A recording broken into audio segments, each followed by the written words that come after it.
The night was supposed to belong to Lawrence. Chicago's skyline glowed through the glass walls of the downtown hotel ballroom, and every camera in the room angled toward the man of the hour, the polished CEO who had become a symbol of discipline, strategy, and control.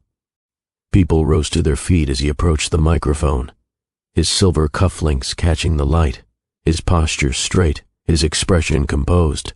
But all that confidence shattered in less than 2 seconds.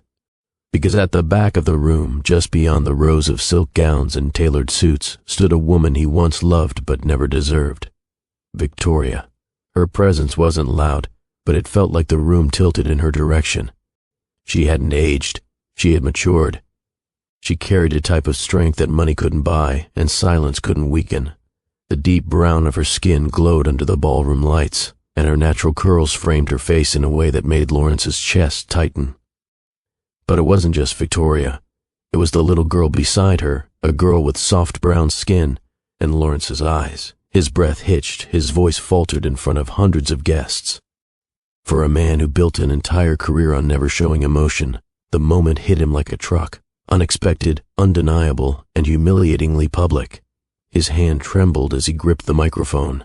Everyone assumed he was overwhelmed by the honor, but the truth stood near the exit, holding a child whose cheeks matched his and whose expression mirrored his childhood photos.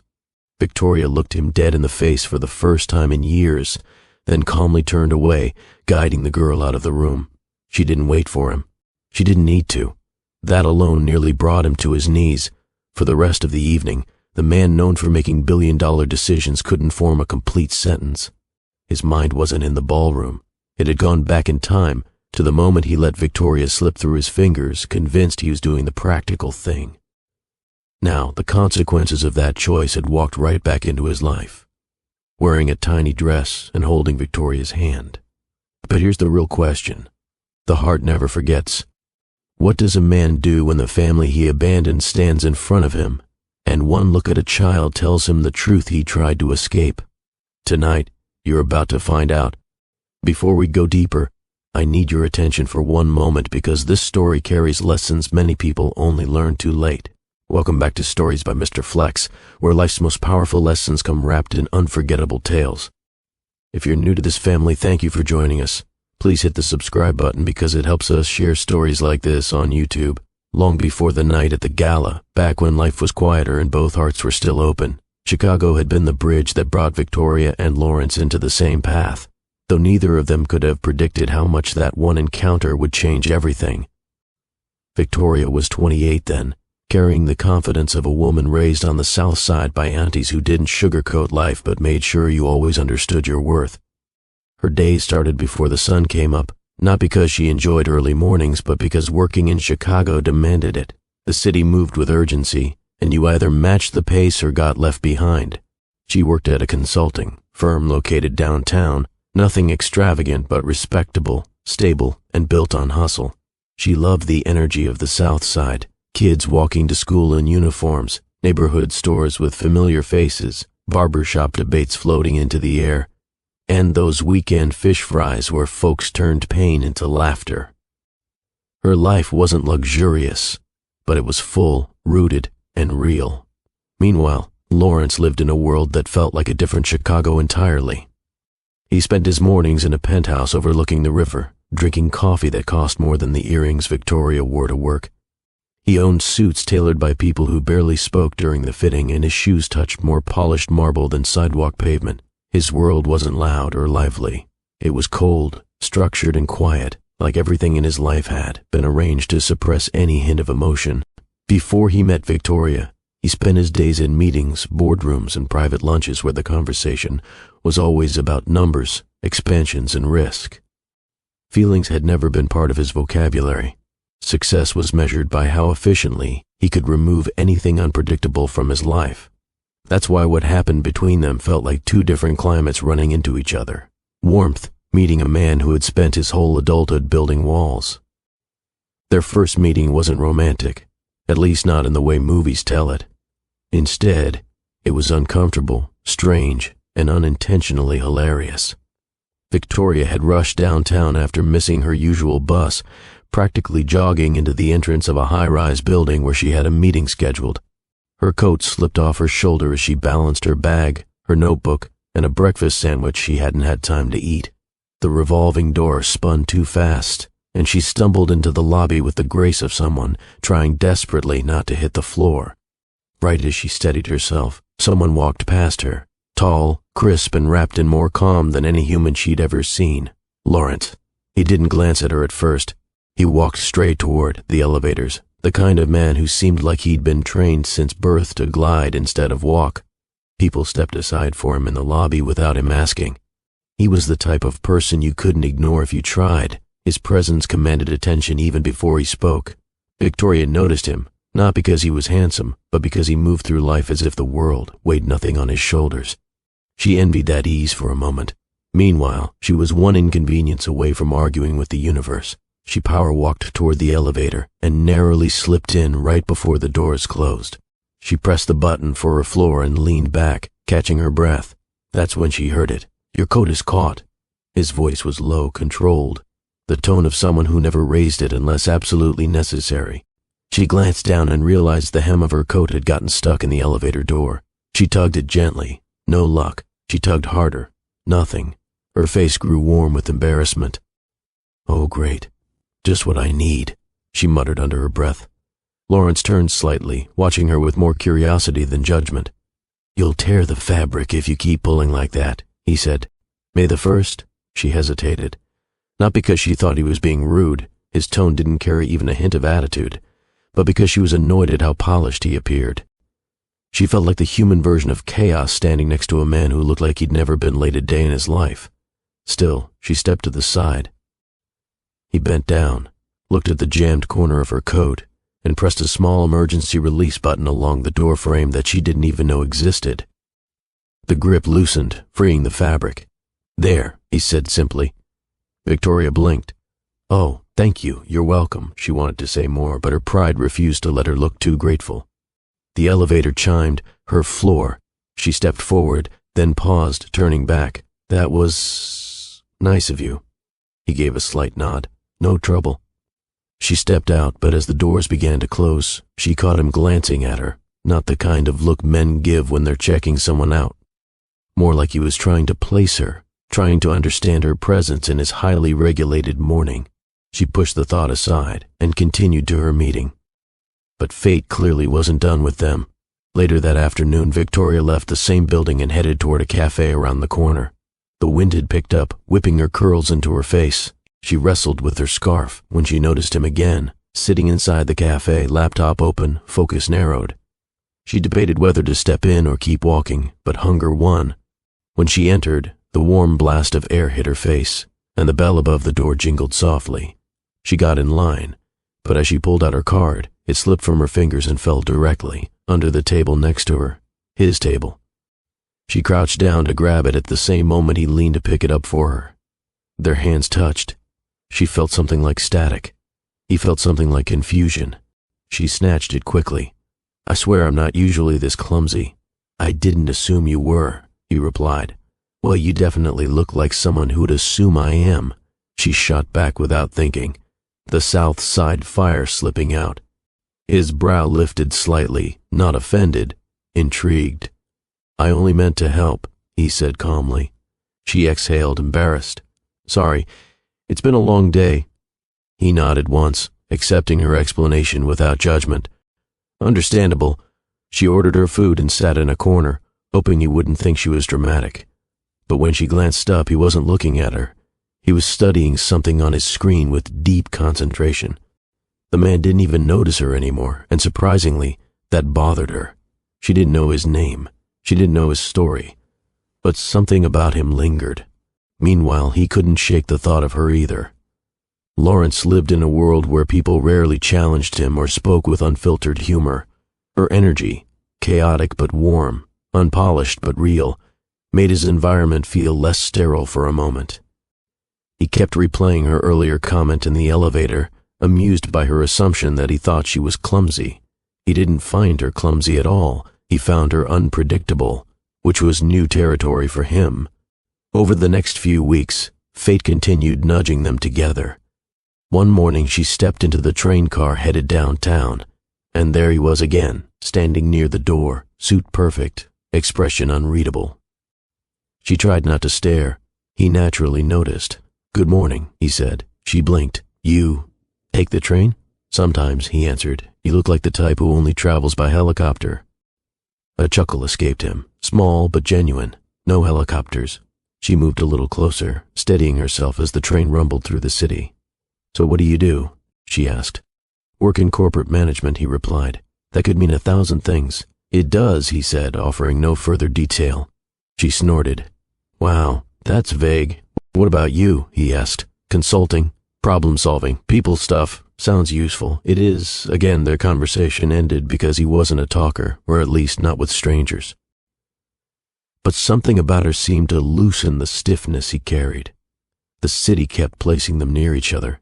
Cafes, elevators, downtown hallways, even a bookstore once.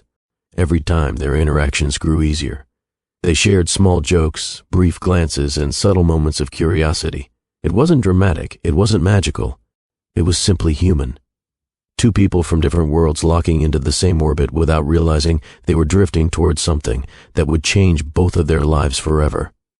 And slowly, Lawrence began finding reasons to take the train more often. Slowly, Victoria noticed how her heart beat differently around him. Chicago, a city known for keeping people moving, was quietly slowing both of them down long enough to see each other clearly. This was the beginning, before the fear, before the heartbreak, before the reunion that would shake him years later, before regret had a name, before Amy existed, before the night she walked into the gala and froze a powerful man in front of the whole city. Long before that moment, they were just two people standing in an elevator, caught between a coat hem and a future they didn't know they were already stepping into. What began as chance encounters soon grew into patterns. Patterns became routines. Routines became an unexpected comfort that neither Victoria nor Lawrence wanted to acknowledge out loud. Life had a way of pushing them into each other's path, until one day, it no longer felt like coincidence. It felt intentional. By the time autumn rolled across Chicago, they had built something neither of them had planned for. It wasn't perfect. It wasn't dramatic. It was simply real. The city cooled down earlier than expected that year. The leaves along Michigan Avenue shifted into shades of deep red and burnt orange, painting the sidewalks with color. The chill in the air made people rush between buildings, hoods up and hands tucked into pockets. But for Victoria and Lawrence, the cold became an excuse to stay indoors longer, to talk longer, to get to know each other without distractions. Their accidental run-ins eventually turned into regular lunches, then after-work conversations, then intentional time together. Little pockets of warmth in a world that often felt too heavy. Despite coming from completely different Chicago realities, they met in the middle.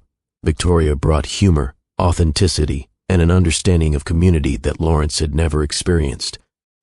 She carried stories from the South Side about childhood sidewalk games, choir rehearsals, block parties, and neighbors who watched out for each other whether you asked or not.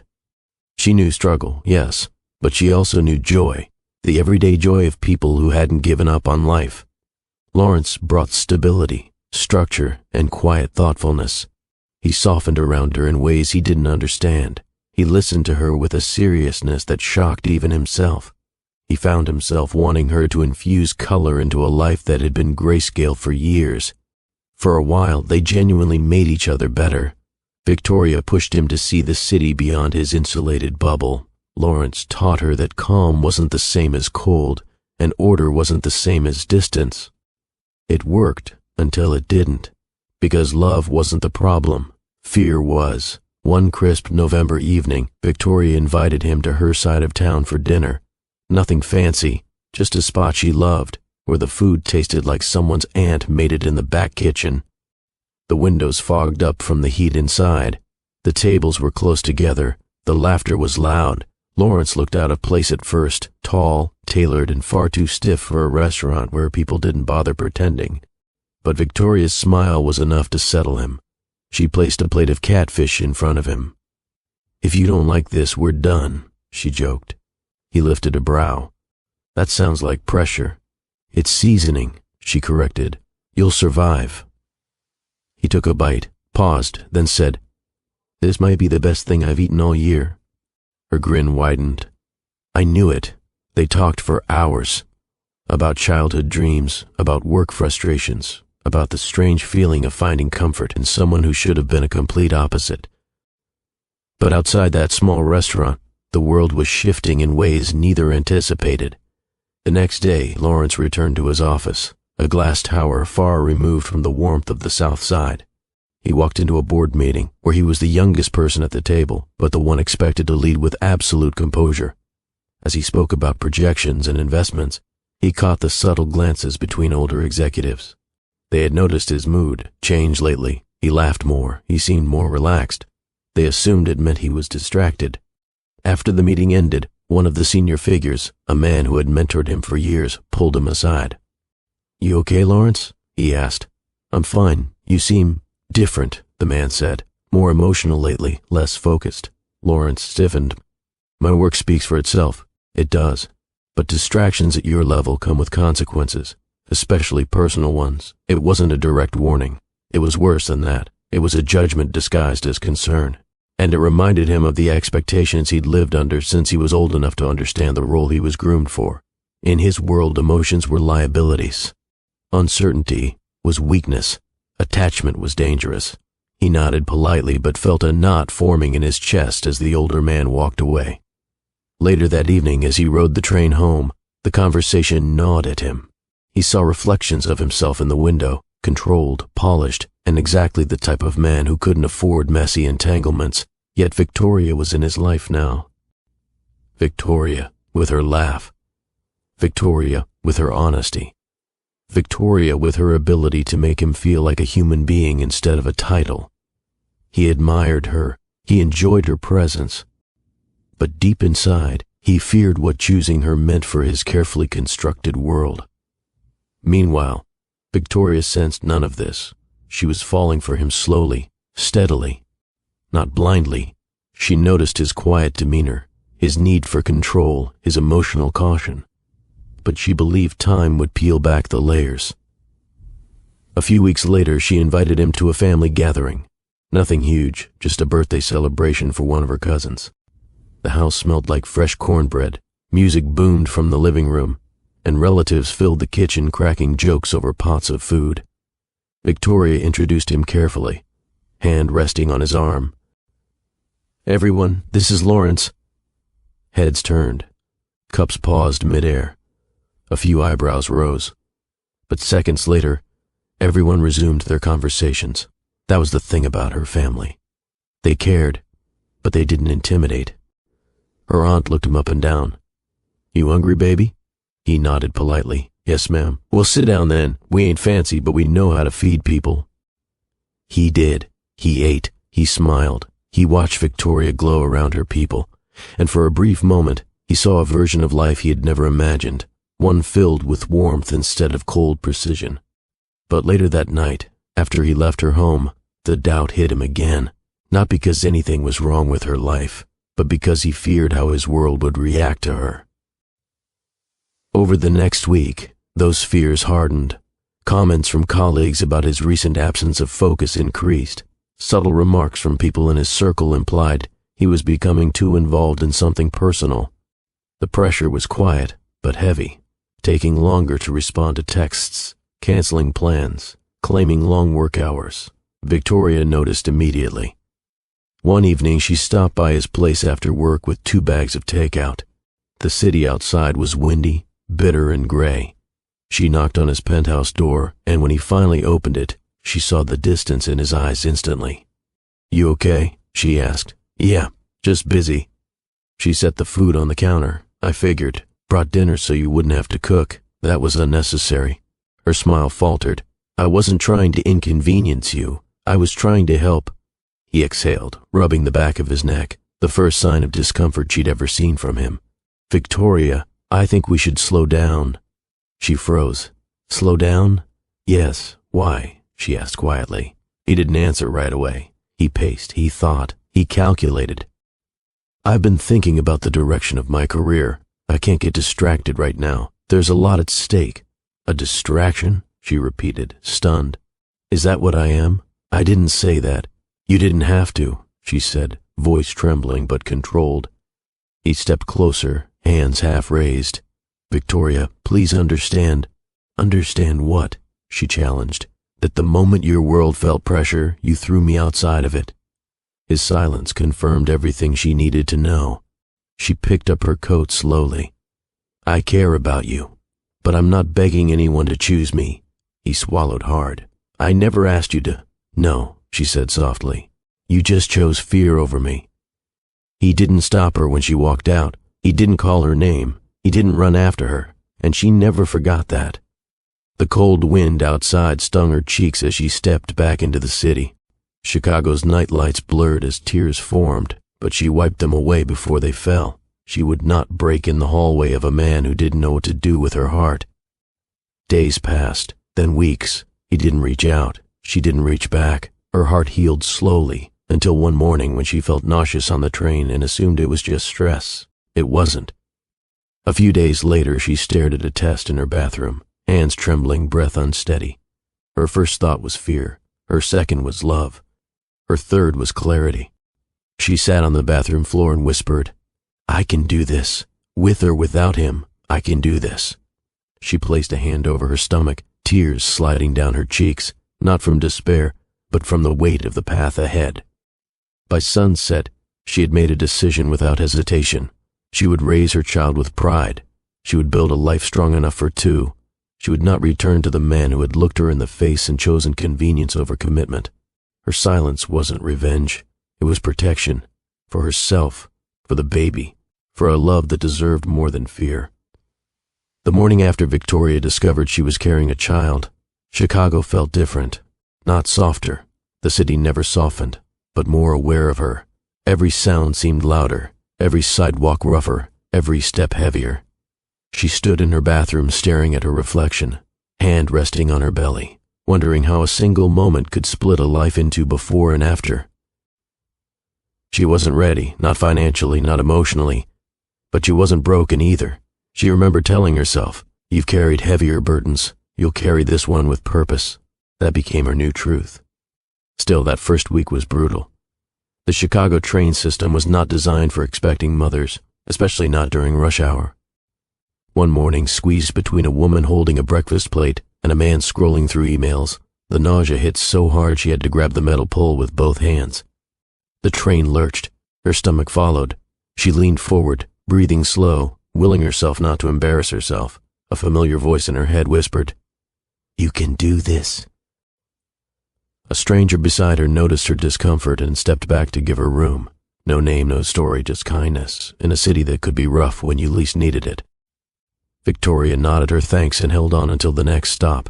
She stepped off the train with shaking legs, but her mind was steady. She was carrying life. She wouldn't let a morning train defeat her. At her consulting firm, she didn't announce her pregnancy immediately. People talked too much, assumed too much, judged too quickly. She wasn't ready for whispers about single motherhood or questions about who the father was. So she dressed in layers, sat straighter, and drank more water than she ever had in her life. But around the 6-week mark, the nausea became a daily visitor. She kept ginger candies in her purse. She took small breaks in empty hallways. She breathed through stomach twists during client meetings. One afternoon, her supervisor made an offhand comment about her looking tired. Victoria smiled politely. Just a busy week. It wasn't a lie. Her life had become a careful performance. When the city went quiet, when work ended, when the distractions faded, that's when the emotional chaos arrived.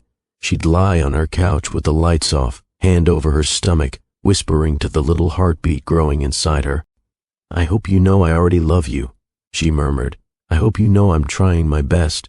Sometimes she cried softly, not because she regretted the pregnancy, but because she wished the circumstances were different. She wished she didn't have to do it alone.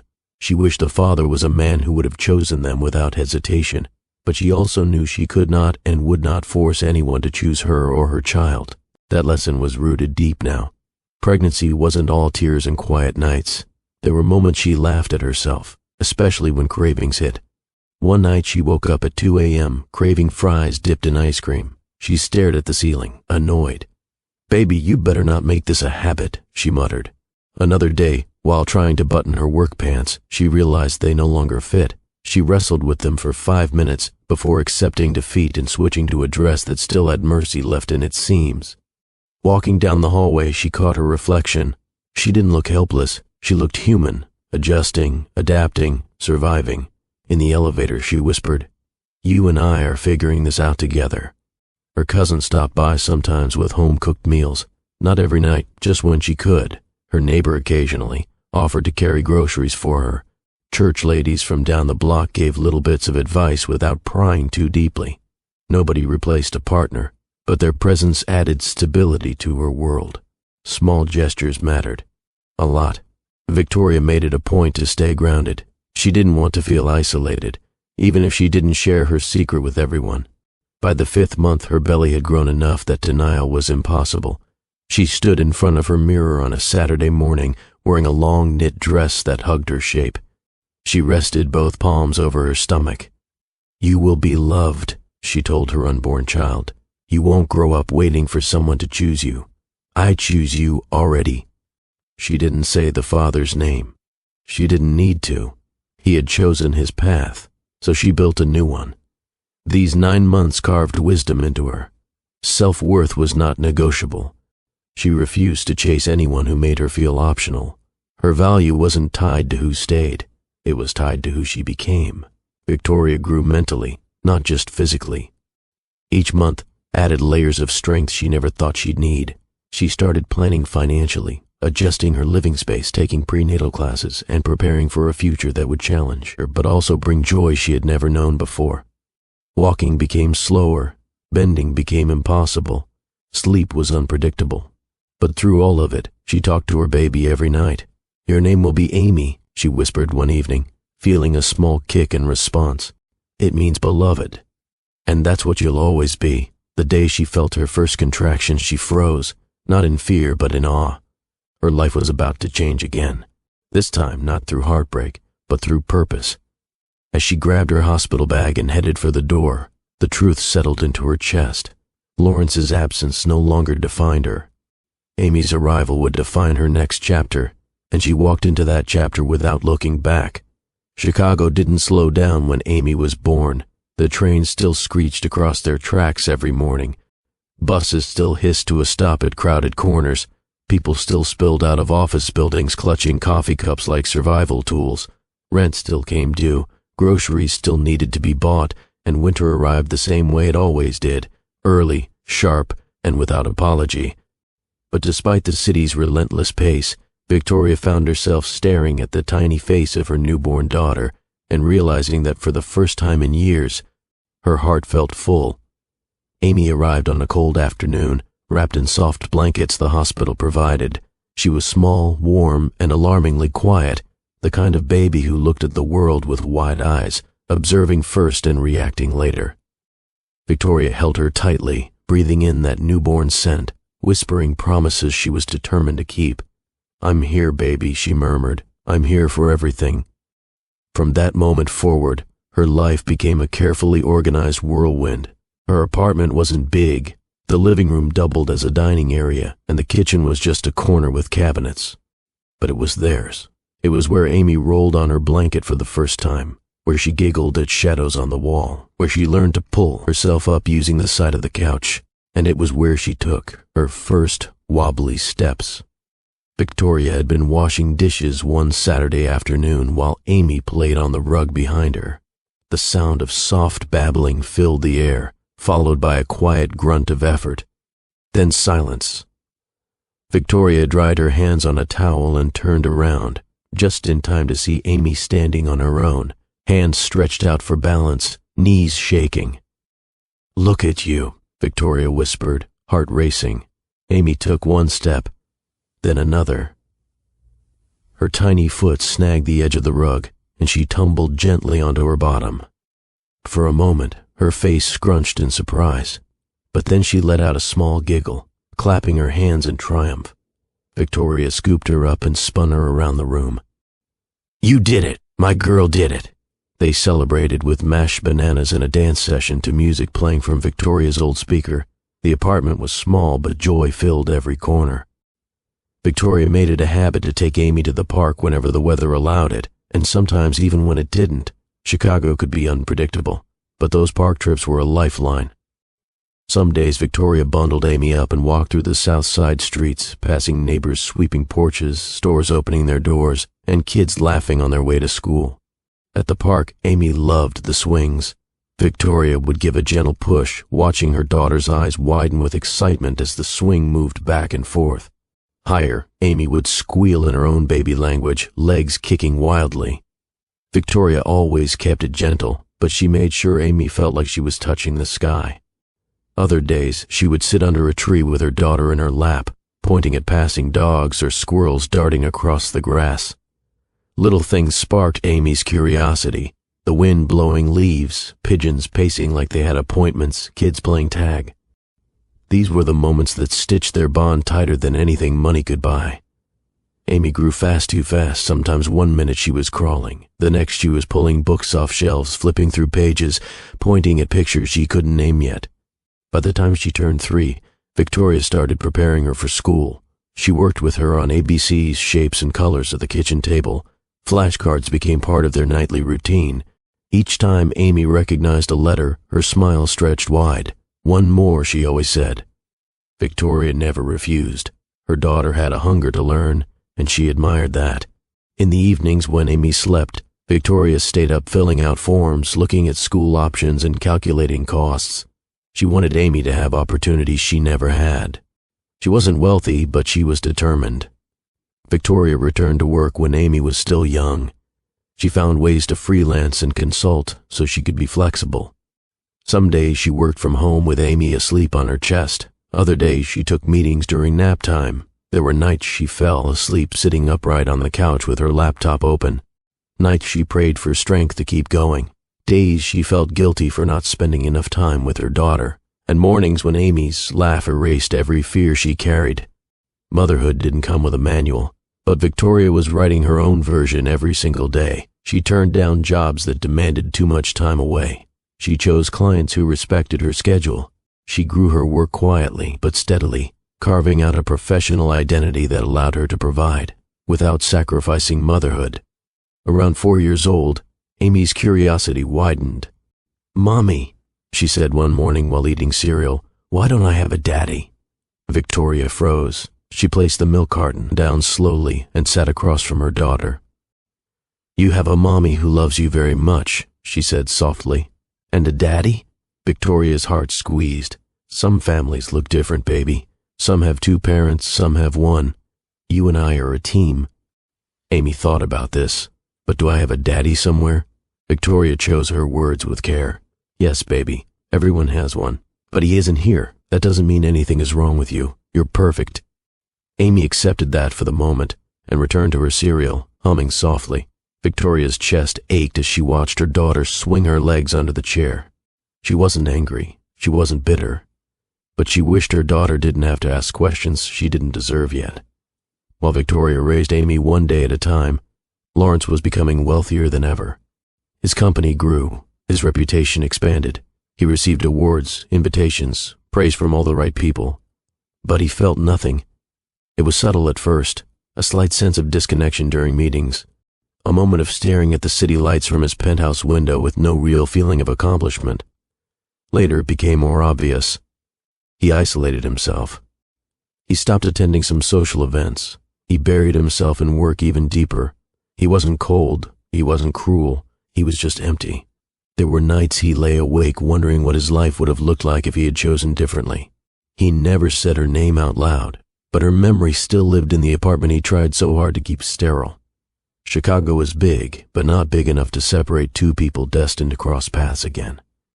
Victoria pushed a stroller along the sidewalk, passing stores he often walked by without looking. Amy played at parks only blocks away from where he sometimes cleared his mind during lunch breaks. Sometimes their train lines overlapped without either of them knowing. Sometimes their schedules nearly collided, but the city held back until the right moment. Victoria's world was full of love, struggle, and purpose. Lawrence's world was full of silence and achievement.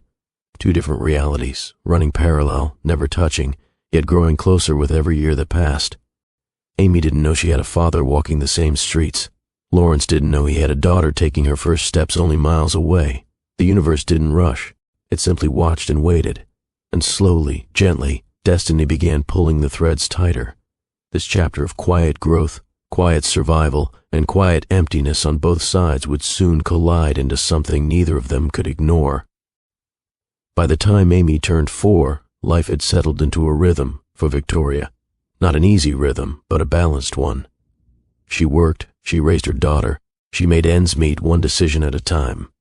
The city still moved fast, but she had learned to move with it instead of letting it push her around.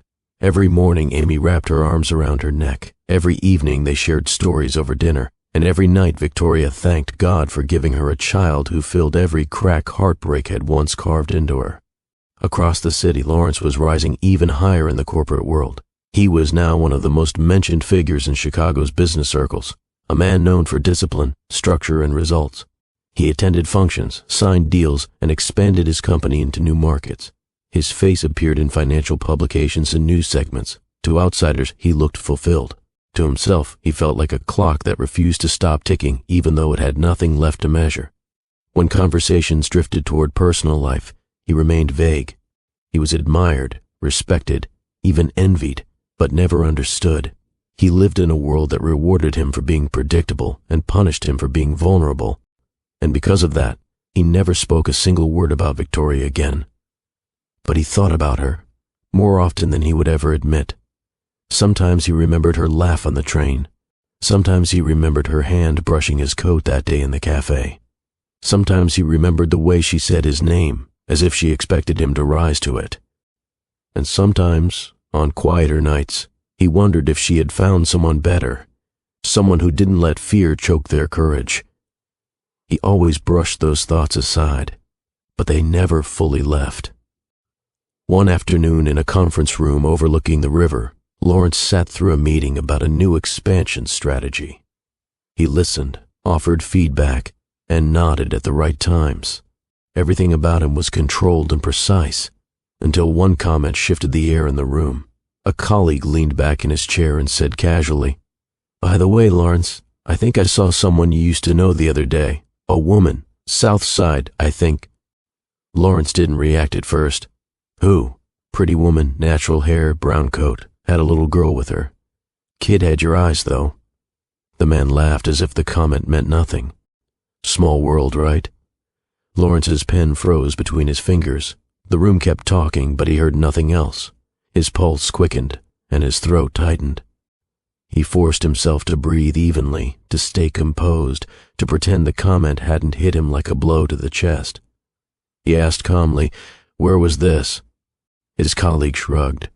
"Somewhere near Bronzeville. I don't exactly remember. Looked like she was picking the kid up from something. Didn't seem like your type of neighborhood, though." A shallow comment, unintentionally offensive, but Lawrence didn't even register the insult. His mind was racing far too fast. From the South Side. He swallowed hard. "Probably just a coincidence." His colleague laughed again. "Yeah, probably. I mean, what are the odds?" Lawrence didn't answer. The meeting ended. People filed out. He remained seated for a moment, gripping the edge of the table, breathing slow, steady robotic breaths. He told himself not to think about it. He told himself it was impossible. He told himself he was overreacting. But something about the description, simple, vague, unintentional, clung to him like a shadow. The rest of the day passed in fragments. He responded to emails without reading them. He walked through the office without noticing anyone.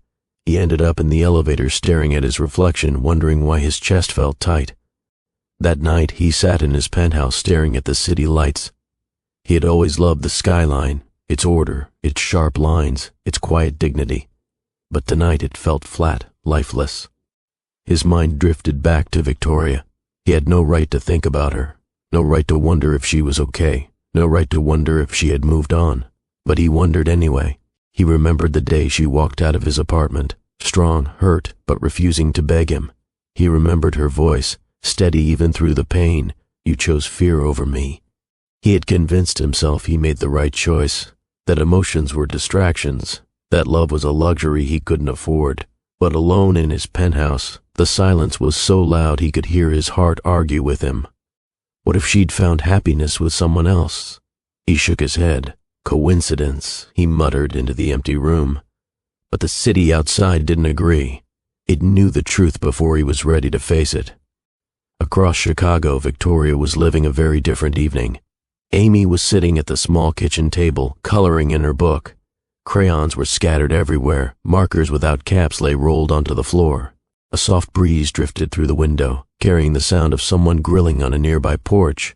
Victoria was preparing dinner, humming under her breath, glancing over her shoulder every few minutes to smile at her daughter.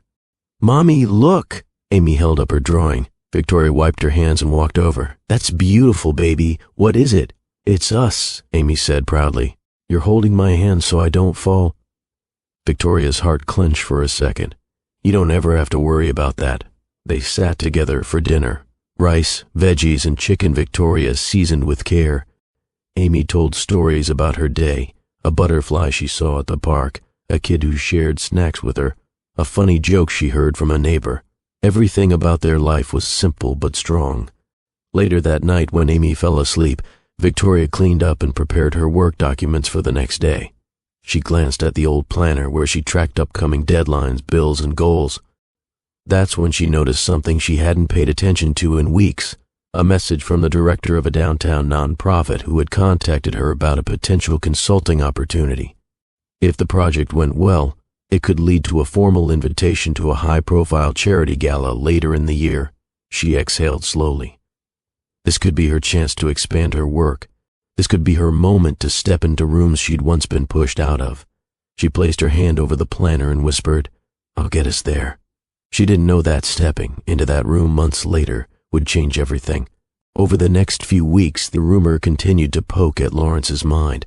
His thoughts wandered during presentations. He found himself walking past places that reminded him of her even though he had no reason to be there.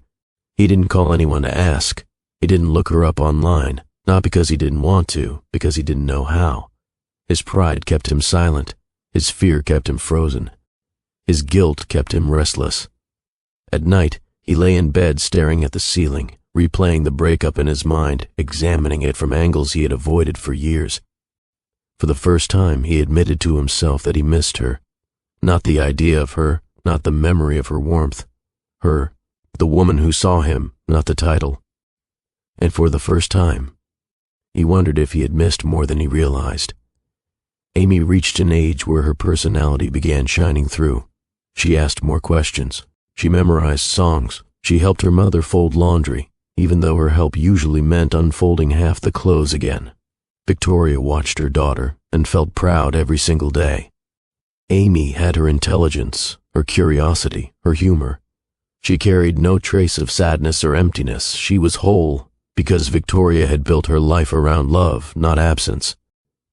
Still, Victoria couldn't pretend Lawrence didn't exist somewhere in the city. She just refused to give him room in their world until he earned it. As the year progressed, Victoria's consulting work gained steady momentum. Her reliability and sharp insight earned attention. One evening, she received a follow-up email confirming her selection as an invited consultant for the nonprofit's upcoming charity gala. The same charity gala where Lawrence would be a guest of honor. She read the email twice, then a third time, not because she feared seeing him, but because she realized her life had grown so much that being in the same room as him no longer scared her. She wasn't the same woman who walked out of his apartment years ago. She was stronger, wiser, rooted. As she closed her laptop, she whispered, "Amy, you and I are going places." The little girl kicked her blanket in her sleep, as if agreeing. Across the skyline, Lawrence stood at his window, staring toward the same city that was preparing to reunite him with the two people he didn't yet know he needed. The paths were set. The moment was coming. The meeting he spent years avoiding was about to unfold whether he was ready or not. The night of the gala felt heavier for Victoria than she expected. She stood in front of her bedroom mirror earlier that afternoon, smoothing her hand over the deep green dress she'd chosen. It wasn't extravagant. She didn't live in that kind of world, but it fit her in a way that made her feel confident and grounded. The fabric hugged her waist gently, the neckline modest but elegant, the color rich against her skin. For a long moment she stared at her reflection, inhaling slowly. She wasn't nervous about the event. She wasn't intimidated by the wealthy people who would attend. She wasn't worried about whether she belonged. But the memory of a certain man poked at the back of her mind. She didn't expect to see Lawrence. She didn't plan to speak to him. She didn't dress for him. But she knew the possibility existed, and she had prepared her heart months ago for that moment. She whispered to her reflection, "You're not that woman anymore." Her reflection stared back, strong, steady, sure. Amy appeared at the doorway, eyes round with excitement. "Mommy, are we going now?" "Almost," Victoria said, smiling. "You excited?" Amy nodded vigorously, her tiny curls bouncing. She wore a little gold dress that shimmered when she moved. It was simple yet beautiful, chosen carefully so she felt special but not overwhelmed. "I've never been to a fancy hotel before," Amy said. "Is it like in the movies?" Victoria laughed lightly. "Some parts are, but it's still just a building with a lot of people inside. You'll be fine." "Are there big stairs?" Amy asked. "Maybe. Are there shiny lights?" "Definitely," Amy gasped in delight. "I want to see everything." Victoria felt her heart squeeze. Amy's innocence gave her courage. She grabbed her daughter's hand and whispered, "Then let's go see everything together." The gala was held at one of downtown Chicago's most prestigious hotels. Polished floors, high ceilings, and chandeliers that looked like stars had melted into glass. The air held a faint scent of cologne, velvet fabric, and money. As the sliding doors opened, Amy's mouth dropped open. "Mommy," she whispered, "it's so pretty." Victoria smiled, giving her daughter's hand a reassuring squeeze. "See? Just a building, but a really big one," Amy added, spinning slowly to take everything in.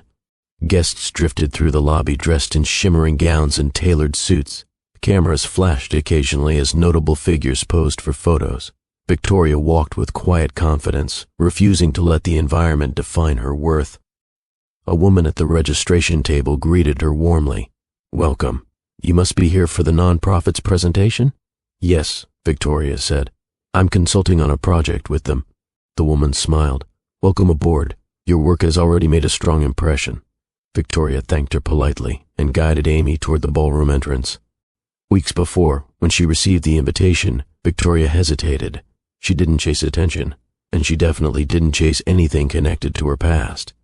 But this event was an opportunity for her work, for her growth, for her future. She had spent years building herself back up, and this gala represented a door she had earned the right to walk through. She whispered to herself, "Go where your work belongs, not where fear tries to hold you back." And so she came, not because of Lawrence, but despite him.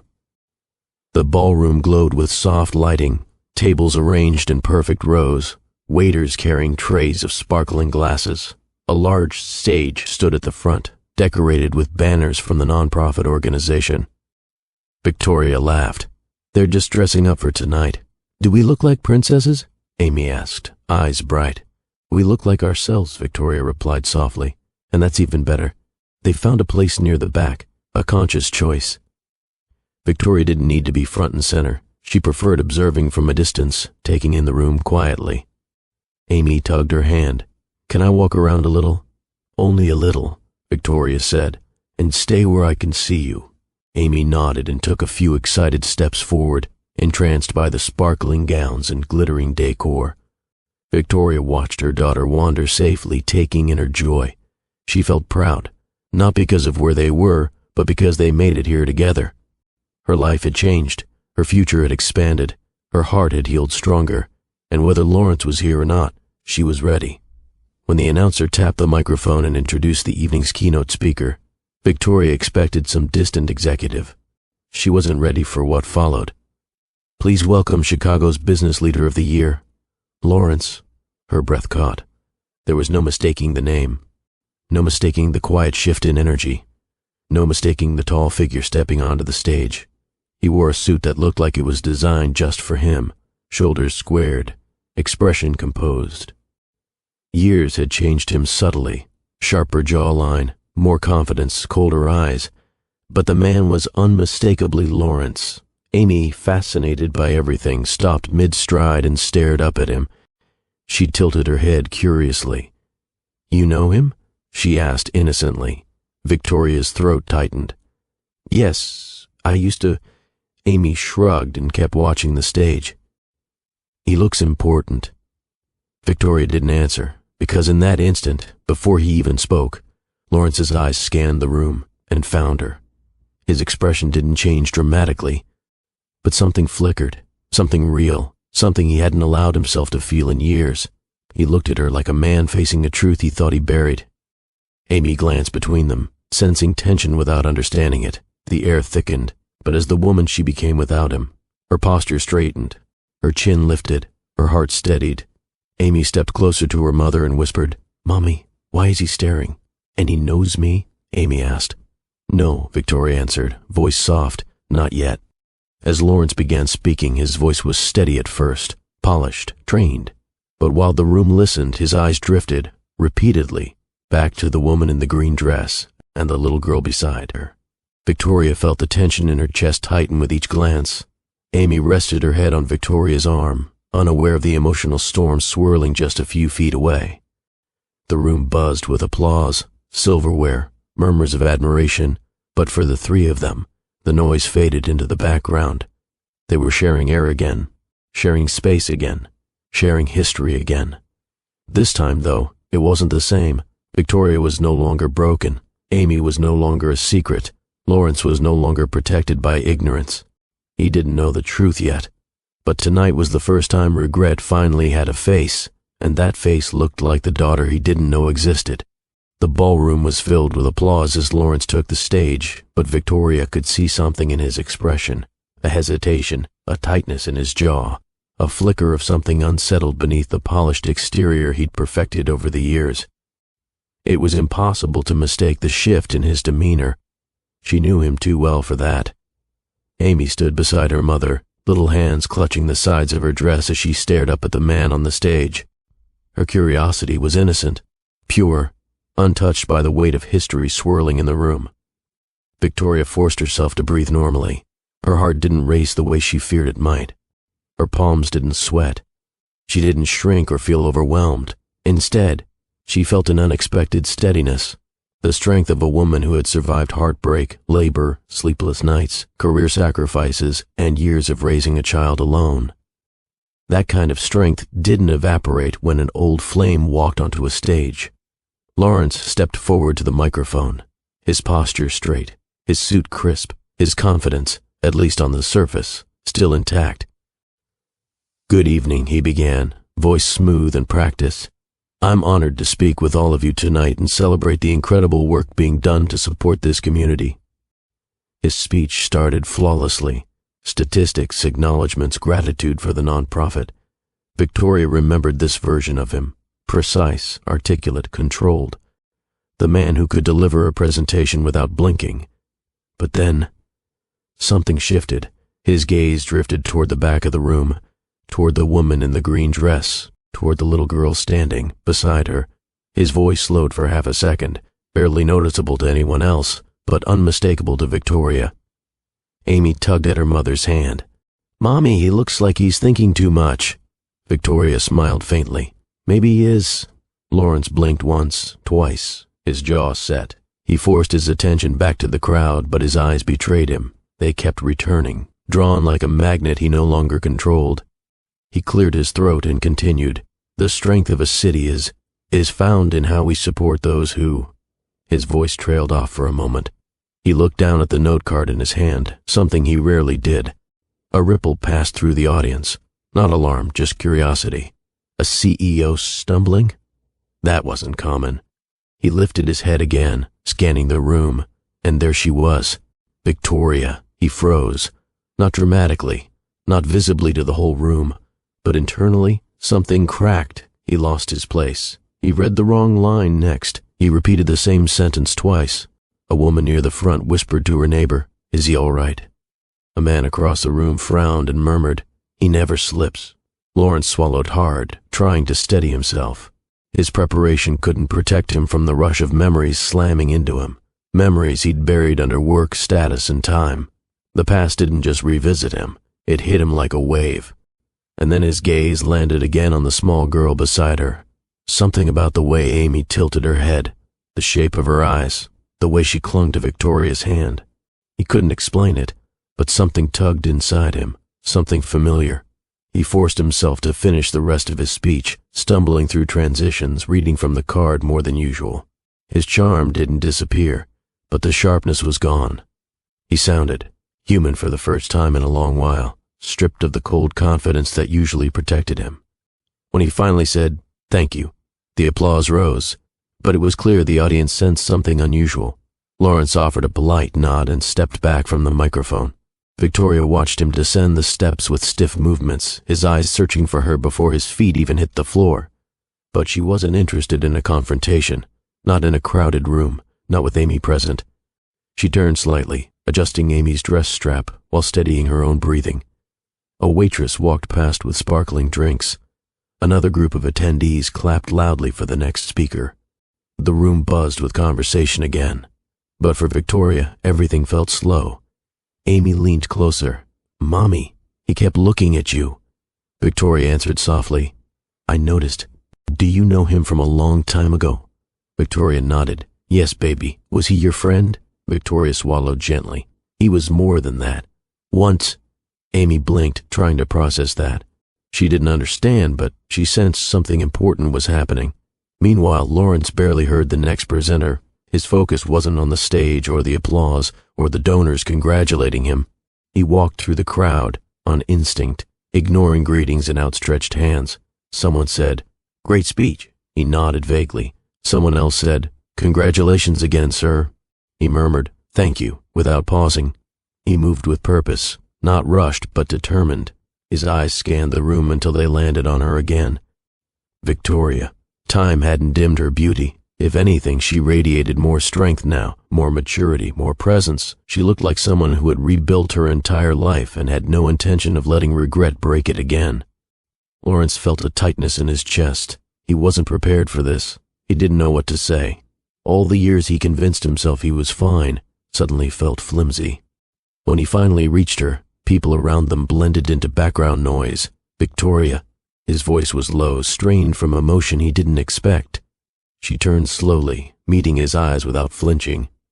"Hello, Lawrence." Her tone wasn't warm, but it wasn't hostile. It was controlled, the sound of a woman who had learned how to protect herself. He breathed out softly. "You look different." She raised an eyebrow. "Life will do that to you." He swallowed. "I didn't think I'd see you here. I was invited," she replied. "I'm consulting with the nonprofit." He nodded slowly, as if trying to absorb the information. "So you've been doing well." "I've been doing my best," she corrected. Amy shifted behind her mother slightly, holding onto her dress. Her shy eyes studied Lawrence from a safe distance. Lawrence noticed her presence but didn't process it fully. His mind was too scattered, overwhelmed by the shock of seeing Victoria again.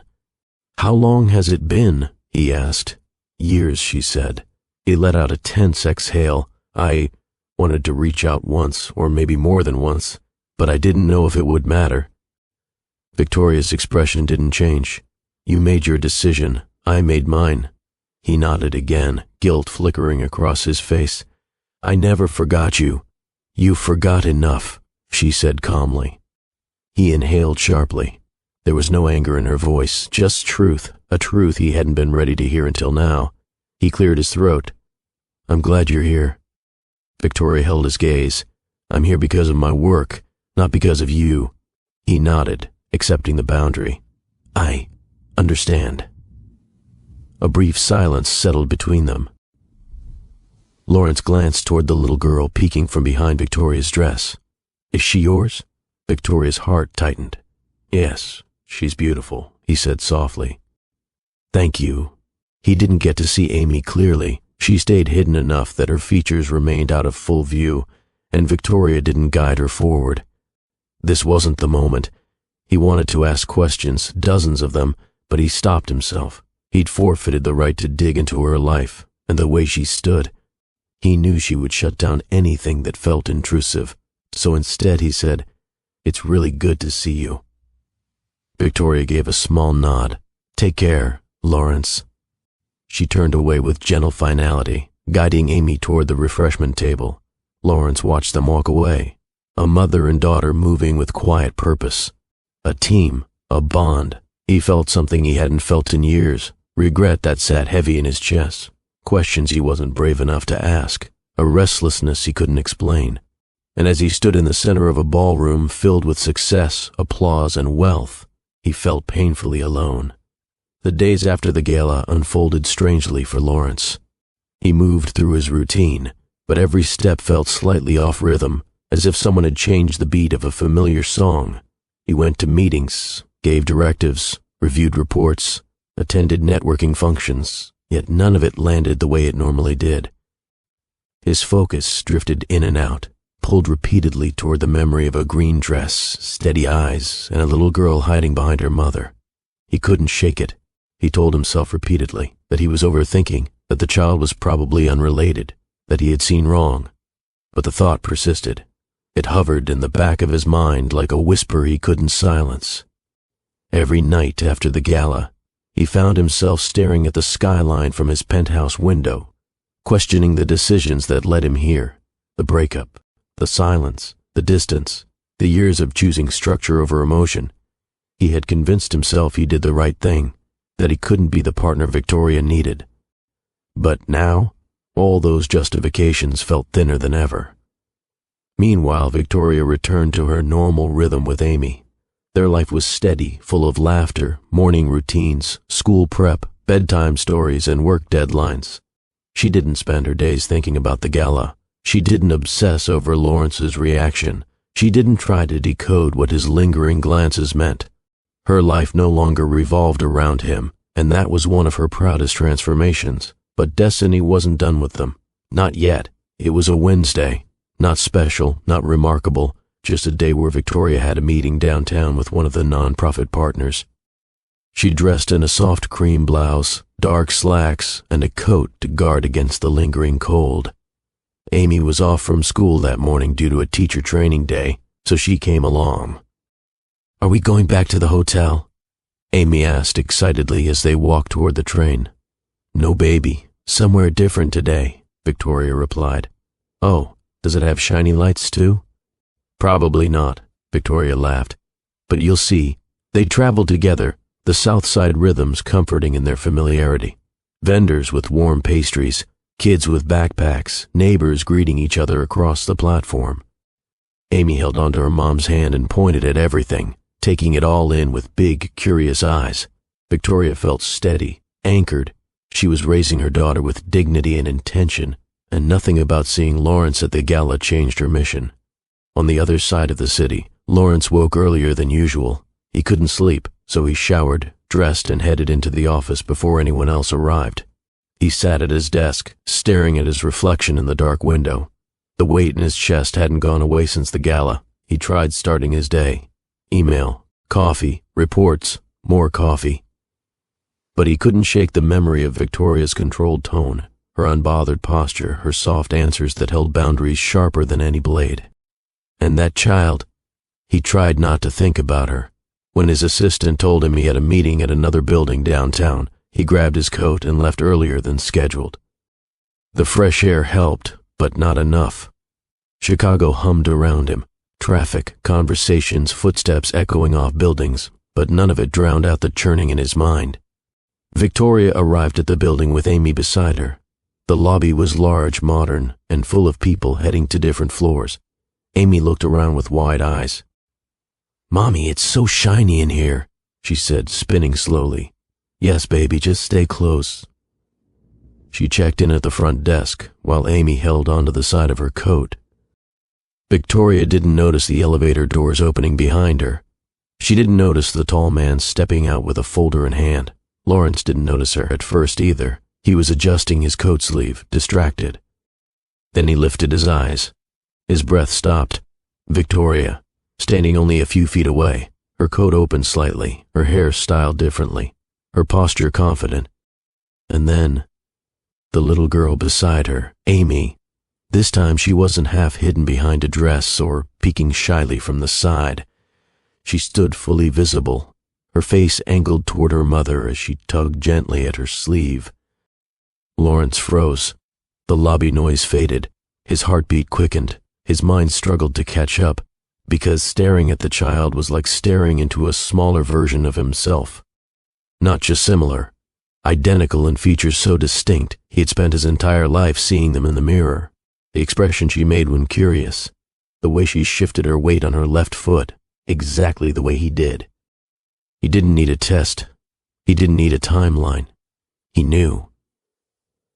Emotions slammed into him. Shock, confusion, guilt, awe, grief for the years he had lost, fear of what came next, and a fierce protective pull he had never felt before. It was overwhelming. The folder slipped from his fingers and hit the floor with a soft thud. Papers scattered everywhere. Victoria turned at the sound. Their eyes met, and she knew instantly. He had finally seen, truly seen. Amy looked at the fallen papers and asked, "Mommy, did he drop his homework?" Victoria swallowed. "Something like that, baby." Lawrence couldn't speak. His mouth opened slightly, but no words came out. He stepped forward slowly, cautiously, as if he were approaching something fragile. She didn't flinch. "Yes." He turned his gaze to Amy again. His chest tightened painfully. "Is she?" Victoria stepped protectively in front of her daughter, her voice steady. "She's fine." He nodded, but his voice shook as he whispered, "Is she mine?" The question hung in the air like something sacred and dangerous at the same time. His eyes reflected something raw, not entitlement, not anger, not accusation. Just pure disbelief and a desperate need for the truth. Victoria didn't soften. She didn't apologize. She didn't explain. She simply answered, "Yes." Lawrence inhaled sharply, as if the air had been pulled out of the room. "She's your daughter," Victoria added quietly. "But I raised her without asking for a thing. I refused to beg a rich man to do what his heart should have wanted to do on its own." The words hit him with the force of a collapsing building. He lowered his gaze, shame burning through every vein. His throat tightened. His breath trembled. Amy glanced between them without understanding. "Mommy." Victoria bent down and stroked her cheek. "It's okay, baby." When she stood again, Lawrence's eyes were wet, not with tears that fell, but with tears he refused to release. He whispered, "How old is she? Old enough that you missed everything."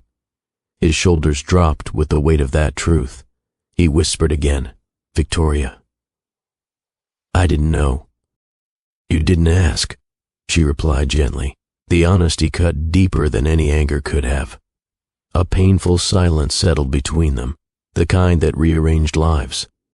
This was the moment the universe had been preparing. This was the moment that cracked open the consequences of his choices. This was the moment regret finally became undeniable, and nothing, absolutely nothing, would ever be the same again. For a long stretch of seconds in that lobby, nobody moved. The building around them buzzed with normal activity, heels on marble, elevator chimes, security radios, but inside their small pocket of space, time had gone tight and still. Lawrence finally bent down and gathered the scattered papers with shaky hands. His movements were slower now, stripped of the effortless grace he usually carried. When he straightened, he looked different, not in his suit or his hair or his face, but in his eyes. For the first time, Victoria saw something there she had never seen before. Raw, exposed regret. "I need to talk to you," he said quietly. "Properly, not like this." Victoria met his gaze without shrinking. Amy stayed close to her side, clutching her mother's coat. "About what?" Victoria asked. "About all of it," he replied. "About you, about her, about what I did. I owe you more than a stunned look in a lobby."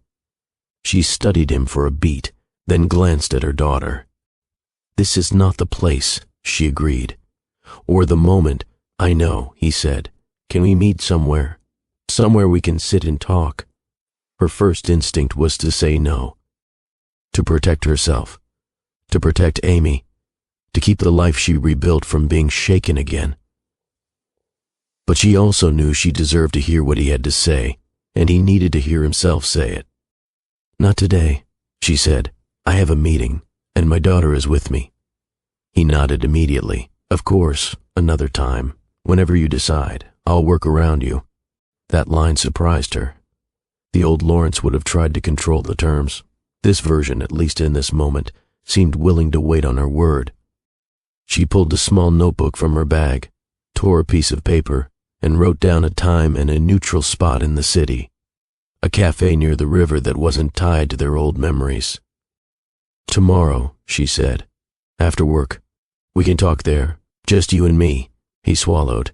"Thank you." She slipped the paper into his hand. "Don't thank me yet." He watched her walk toward the elevators with Amy, his daughter still unaware of the storm brewing inside him. As the doors closed behind them, he felt a sense of dread and relief all at once. Tomorrow, he would have to face the kind of conversation money couldn't buy his way out of. The next day, Victoria arrived first. The cafe was warm but simple. Wood tables, large windows, steady quiet hum of people talking over coffee. She chose a corner table facing the entrance, a spot where she could see him walk in. She ordered tea, not because she craved it, but because she needed something to hold. She'd spent the night replaying the lobby moment, reminding herself not to let his pain drown out her own history. She wasn't going there to comfort him. She was going to tell the truth, clearly and fully, for the first time. Lawrence walked in 10 minutes early. That alone told her something had changed. He spotted her immediately, paused, inhaled, then walked over. For a moment he just stood there, the man who was used to commanding rooms suddenly looking like he had no idea what to do with his hands. "Hi," he said softly. "Sit," she replied. He did. Up close she could see the tiredness under his eyes, not exhaustion from work but from something heavier, years of living half awake to the damage he'd done. A server walked over. Lawrence ordered coffee. As soon as the server left, silence settled again. "You said you wanted to talk," Victoria began. "So talk." He nodded, fingers interlaced on the table as if holding himself together. "I've run this conversation through my mind 1,000 times," he admitted, "but now that I'm here, nothing sounds good enough." "There's a difference between good enough and honest," she said. "Start with honest." He took a breath. "I was wrong," he said. "In every way someone can be wrong and still convince themselves they were being reasonable." She watched him, expression unreadable. "I told myself I had to protect my career," he continued. "That being with you would make things complicated, that people in my world wouldn't understand, that I couldn't afford personal distractions. I framed it like I was being responsible, smart, disciplined." He shook his head slowly. "But that was fear. Fear disguised as logic. Fear of being seen. Fear of letting something real into a life I had built around control." Her eyes softened slightly, but she didn't interrupt. "When I ended things," he said, "I told myself you'd be fine, that you'd move on, that it would hurt a little and fade. I never stopped to think about what it meant for you emotionally. I never considered what I was saying about your value." He swallowed hard. "I left you alone with the impact of my choice. I walked away because it made my life easier. That's the truth. There's no way to dress it up." Victoria kept her voice calm. "You did more than walk away." He nodded, shame seeping into his tone. "I erased you. I took the compartment you were in and sealed it shut, pretended that made me strong. And in the process," she said, "you also erased the future you started building with me." He closed his eyes for a second. "I know." "No," she corrected gently. "You're only just beginning to know." He opened his eyes again, meeting hers. "You're right. There it was, accountability. No excuses, no diversion. Finding out about Amy," he went on, voice breaking ever so slightly on her name, "that shattered everything I told myself to sleep at night. I missed her first steps, her first words, her first everything. I missed the chance to be someone she could count on from the beginning. And that's nobody's fault but mine." His hands tightened into fists on the table, then relaxed. "I'm sorry, Victoria," he said, "for abandoning you, for abandoning her without even knowing she existed, for letting fear guide my decisions instead of integrity." She let the words hang between them for a moment. They were heavy, but she didn't rush to receive them. "You know what the problem is with sorry?" she asked quietly. He looked up, bracing himself. "What?" "Sorry doesn't rewind diapers, Dr. Bills, or lonely nights." Her eyes didn't waver. "Sorry doesn't sit with you at 3 in the morning when the baby's crying and you're exhausted. Sorry doesn't hold your hand when you're scared about money. Sorry doesn't show up at school enrollment. Sorry doesn't take a day off when she has a fever.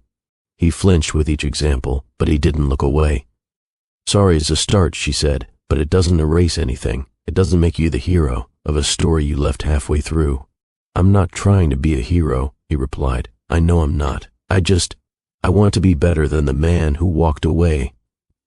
She studied him, looking past the suit, past the polished watch, straight into the man sitting there. A man who suddenly looked less like a powerful executive and more like someone standing in front of a judge. Regret feels big inside your chest, she said. It feels like you're changing because you feel so bad. But change isn't about how bad you feel. It's about what you do different after that. He nodded slowly. I understand. Do you? She pressed.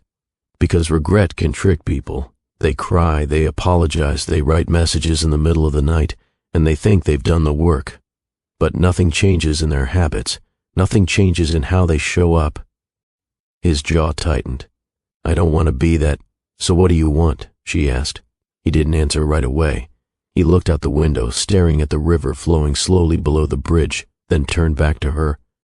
I want to know my daughter, he said finally. Truly know her. I want to be part of her life, not just from a distance, not just in my head. I want to be present, to show up for the hard parts and the good parts.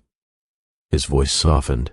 I know I don't deserve that access automatically, especially not after what I did, but I'm asking for a chance, not for you to forget, not for you to pretend none of this happened, just for a chance to do the right thing now. Victoria's chest ached at the sincerity in his tone. Still, she guarded her heart. Years of doing it alone had taught her the cost of moving too fast on someone else's emotion. And what happens, she asked, when your world starts complaining, when the people you care about remind you of your image, when they don't like the fact that your daughter's life started without you? He met her gaze directly. Then I'll have to decide every day which matters more, my comfort or my responsibility. Big words, she said. I'm not interested in big words. I'm interested in boring consistency. He nodded. You should be.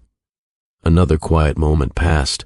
The server dropped off his coffee and moved away. Victoria took a slow sip of her tea, thinking.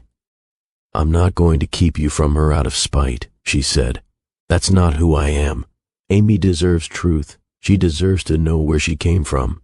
But you're not walking in as some savior. I know, he said. You're walking in as a stranger who shares her blood, she continued. You will have to earn everything else. His throat bobbed with a swallowed breath.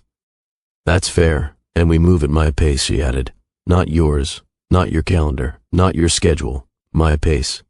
Based on what's healthiest for Amy, not what soothes your conscience fastest. He leaned back slightly, absorbing that. Understood, she tilted her head. So here's what I'm willing to do. You can meet her. In the daytime? In public. I'll be there. You don't introduce yourself as Dad on day one. You're someone from my past I trust enough to bring around her. You talk to her. You listen more than you speak. You follow my lead. His eyes glistened. I can do that. This doesn't mean we're fixing us, she added firmly. This is about her first. He nodded slowly. I wouldn't expect anything else. A soft sigh left her. Lawrence, she said, I'm not doing this because I believe words. I'm doing this because Amy's life is bigger than my hurt. But if you disappear again, if you play with her heart, if you show her that she can't depend on you, there's no coming back from that. Not for me, not for her. So before we even start, be sure you're really ready. He looked down at his hands, then back up. I am, he said. I've been running from myself for years. I'm tired. If facing this is my price for finally being the man I should have been, then I'll pay it. She searched his face, testing his resolve. There was a steadiness there she hadn't seen before. Not the freezing kind of strength he used to carry, but something more humble. Less about ego, more about responsibility. All right, she said finally. We'll try. He let out a breath he didn't realize he'd been holding. Thank you. Don't thank me here, she replied. Thank me by showing up when she needs you. By showing up when it's inconvenient. By showing up when nobody is watching. A small, sad smile touched his lips. That's fair. They sat in silence for a moment, the air between them heavy but no longer suffocating. This wasn't forgiveness. Not yet. This was accountability with a measured opening. The apology had finally been spoken aloud, not in a message, not in a rushed moment, but in a chair, face to face, with nowhere for either of them to hide. And now, with careful, slow terms, the door for Amy's future with her father creaked open. On Victoria's conditions, on Amy's timeline, and under the watchful eye of a woman who had learned the hard way that regret alone was never enough.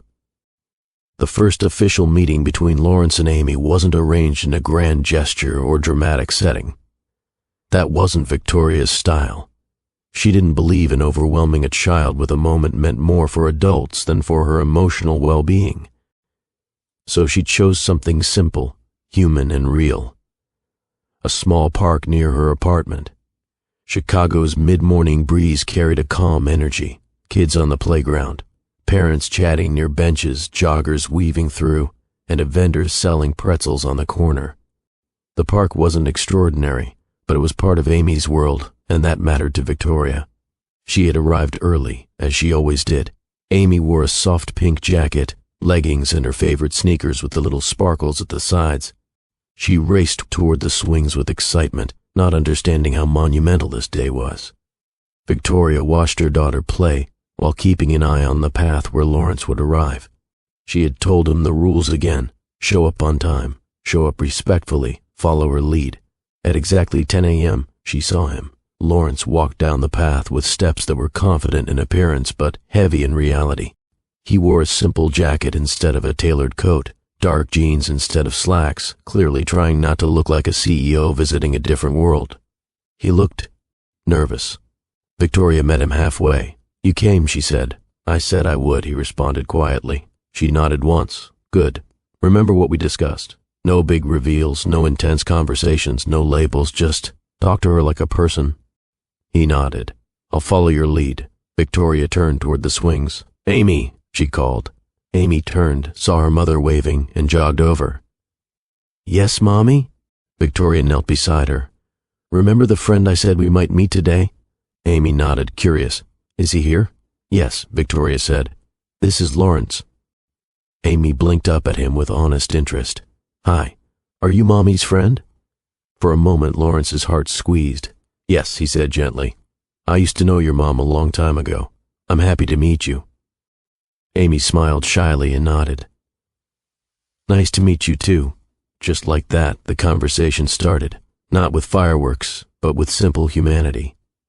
Victoria stepped back slightly but remained close by, observing every nuance. She wasn't watching for perfection. She was watching for effort, consistency, and sincerity. "How old are you, Amy?" Lawrence asked gently. "I'm 4, she said proudly, holding up 3 fingers and correcting herself with an embarrassed giggle as she added the 4th. "That's a great age," Lawrence said. "What do you like to do?" Amy shrugged with innocent honesty. "Lots of stuff. Coloring, swings, pretending I'm a superhero. Mommy says I'm good at imagining things." "I believe that," he replied, a small smile pulling at his lips. "Do you like swings?" she asked suddenly. "I haven't been on one in a long time," he said. Amy gasped dramatically. "Why not?" Victoria's eyes softened. It was already obvious. Amy didn't treat him as a stranger. She treated him as a person, pure-hearted, open, and that was what made this moment both tender and terrifying. "Maybe I got too busy," Lawrence answered. Amy nodded, as if she understood adult chaos perfectly. "Mommy gets busy too, but she always plays with me." Lawrence swallowed hard. Victoria looked down at the grass, giving him a moment to collect himself. "Do you want to push me on the swing?" Amy asked. She grabbed his hand without hesitation. That small touch nearly buckled his knees. Her hand fit inside his palm so perfectly it was like holding something borrowed from his past. The swing set wasn't far. Lawrence followed Amy with slow, careful steps, glancing back at Victoria. She nodded once.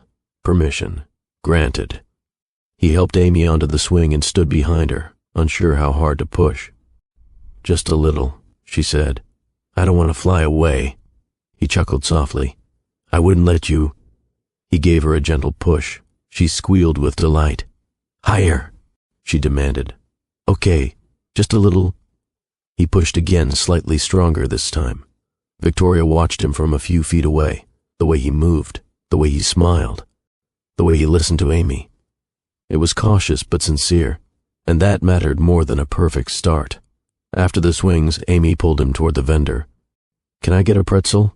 she asked. Victoria stepped forward. "One pretzel, okay. You can share it." "I'll pay," Lawrence said instinctively. Victoria paused. "This isn't a financial test. Just relax," he exhaled. "Right. Sorry. No apology needed," she replied. "Just don't assume." The vendor handed them a warm pretzel, and Amy tore it in half, giving the bigger piece to Lawrence. "This is yummy," she said. "Do you like it?" "I do," he said. "Thank you for sharing. Mommy says sharing makes you a kind person," Amy added. "She's right," he said. Amy beamed. Lawrence tried to kneel so he was eye level with Amy, but he underestimated how stiff his suit pants were, even in jeans. He nearly lost balance and had to catch himself on the bench. Amy giggled. "Mommy, he almost fell." Victoria chuckled despite herself. "He's learning." He stood again, embarrassed but amused. New territory, being around kids or gravity. Victoria teased lightly. He raised a brow with a tiny smile. "Both." Victoria looked away quickly, pretending she wasn't amused. After the park, they walked around the neighborhood. Not the glittering downtown Lawrence was used to, but the Chicago Victoria lived day to day. Corner stores with colorful signs, local bakeries, a mural painted across a brick building, music drifting from passing cars. "This is different," Lawrence said carefully. Victoria side-eyed him. "Different bad?" "No," he corrected quickly. "Different real." She nodded. "Good answer." He took in the sights. Kids playing tag, people chatting across stoops, a group selling homemade candles from a small table. "This is her world," Victoria said. "If you want to be part of her life, you have to understand it." He nodded. "I want to." She watched him take everything in, not like a tourist, not like a CEO evaluating a neighborhood, but like a man discovering a life he had never allowed himself to see. Amy held onto both of their hands now, one small hand in each of theirs. The symbolism wasn't lost on Victoria or Lawrence. When they reached a local grocery store, Amy tugged them inside. Victoria grabbed a basket while Amy pointed at fruit and snacks. Lawrence followed awkwardly at first, unsure about navigating a place without a private label or concierge assistance. "Do you cook?" Amy asked him while grabbing apples. Victoria nearly laughed. "I try," Lawrence confessed. Amy tilted her head. "Mommy cooks good." "I bet she does," he said softly. "She always did a lot of things well." Victoria didn't comment on that, but her chest tightened just a little. At checkout, Lawrence reached for his wallet again. Victoria stopped him gently. "Today is about presence, not money." He nodded, learning. All day, Victoria observed him, not judging, but assessing. Was he consistent? Was he patient? Was he listening more than talking? Was he willing to be uncomfortable? Was he genuinely trying? The answers, surprisingly, were yes. He tried. He laughed when he made mistakes. He didn't flinch when Amy asked innocent questions. He didn't rush the process. He followed cues without forcing his own way. It wasn't perfect, but it was human and honest. At the end of the visit, Amy hugged him without Victoria prompting her. "Bye, Lawrence," she said with a bright smile. "Can I see you again?" Lawrence's eyes softened. "If your mom says yes, then yes." Amy turned to her mother. "Can we, Mommy?" Victoria had expected this question eventually, but not so soon. Amy was trusting by nature, a blessing and a risk. "We can," she said. But slowly, Amy cheered and ran ahead toward the apartment entrance. That left Victoria and Lawrence alone for a moment. "You did well today," she said quietly, his shoulders relaxed, relief washing through him. "Thank you. But remember," she added, "consistency is what matters, not effort for one day." "I know," he said, "and I'll be here. If you let me." She nodded once. "We'll see." He understood the meaning. He had to earn his place. And for the first time in his life, he accepted that earning meant patience, humility, and showing up without expecting a reward. This wasn't a business deal. This wasn't a performance. This wasn't a way to fix guilt. This was fatherhood, late, awkward, emotional, and real. And whether he succeeded or failed depended on what he did next. The strange thing about healing is that it rarely arrives in grand dramatic waves. Sometimes it comes in quiet shifts, routine moments, shared glances, unplanned laughter. That was what began happening with Victoria and Lawrence as the days turned into weeks. The CEO parenting schedule they crafted together was simple at first, short visits in familiar places, always with Victoria present. But as Lawrence proved himself consistent, Amy's trust in him deepened naturally.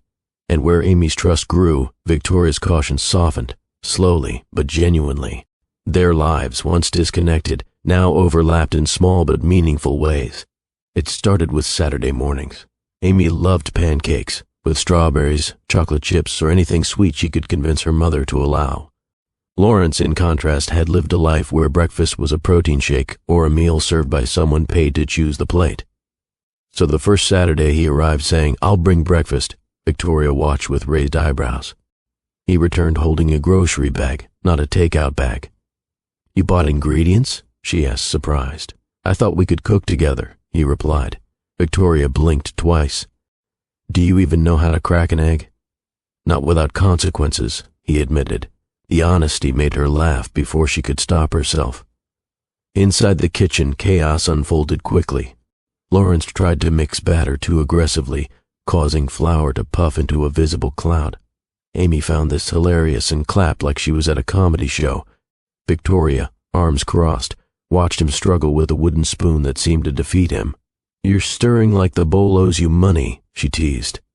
"I don't know how gentle this is supposed to be," he said, genuinely trying. "Gentle," she repeated, taking his hand briefly to show him. The touch was accidental, yet unmistakable. He felt it, she felt it. Neither said a word about it. They cooked, they laughed, they burned 2 pancakes. Amy declared the slightly burnt ones kinda good, which made Lawrence beam with pride. And just like that, breakfast became their Saturday ritual. Not big, not glamorous, not dramatic, just real. One afternoon, Lawrence accompanied Victoria on a school supply trip. Amy darted up and down the aisles, excited about crayons, notebooks, and sparkly pencil cases. Victoria reached for a notebook on a high shelf. Before she realized it, Lawrence reached too, and their hands brushed. She froze. He did too. The moment lasted barely a second, but the silence after was unmistakable. Victoria stepped back. "Thanks," she said softly. "You're welcome," he said, equally soft. Nothing else was said. Everything was felt. Later that afternoon, on the walk home, Amy skipped ahead while the 2 adults walked side by side. "You've changed," Victoria murmured. "So have you," he replied. She glanced at him. "Life does that. Some things I should have handled differently." "That's an understatement," she said, though not cruelly. He nodded, accepting the truth instead of defending himself.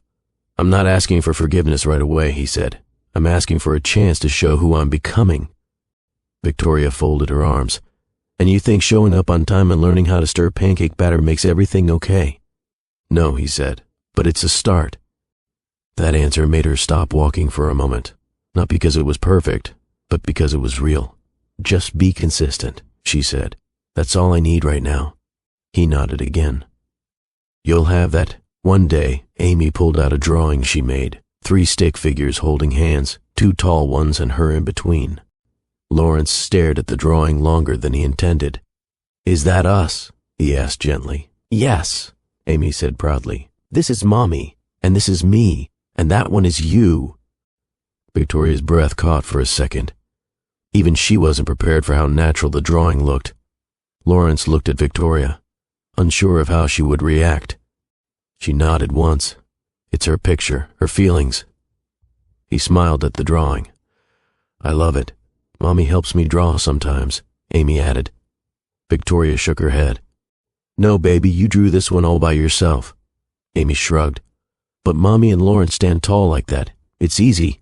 The innocence melted the remaining walls Lawrence didn't know were still inside him. He gently placed the drawing in his jacket pocket. "Can I keep it?" "Yep," Amy said proudly. Victoria watched him fold the picture carefully, as if it were precious. because to him, it was. CO parenting meant more than showing up at her apartment. Victoria insisted he learn more about Amy's daily world, the places she walked, the stores they visited, the spots where she played.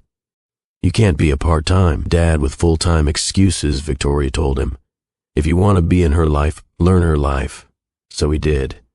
He sat with Victoria at small restaurants she loved, family-run spots with soul food that reminded her of her grandmother's cooking. He learned why certain neighborhoods felt warm to Amy and why street murals made her smile. He tried her favorite cornbread spot and nearly choked on how dense it was. That's because you tried to bite half the loaf, Victoria said, laughing. It smelled good, he said defensively, which only made her laugh harder. On another day, he experienced the crowded downtown trains, standing shoulder to shoulder with strangers, holding onto a metal bar, trying not to lose balance as the train jerked forward. Amy giggled every time he staggered. Victoria shook her head with a smirk. Now you see what real commuting feels like. This should count as leg day, he muttered. It was the most human she had ever seen him. No title, no luxury, no polished CEO image, just a man trying to understand the world his daughter lived in. And Victoria couldn't deny it. Effort looked good on him.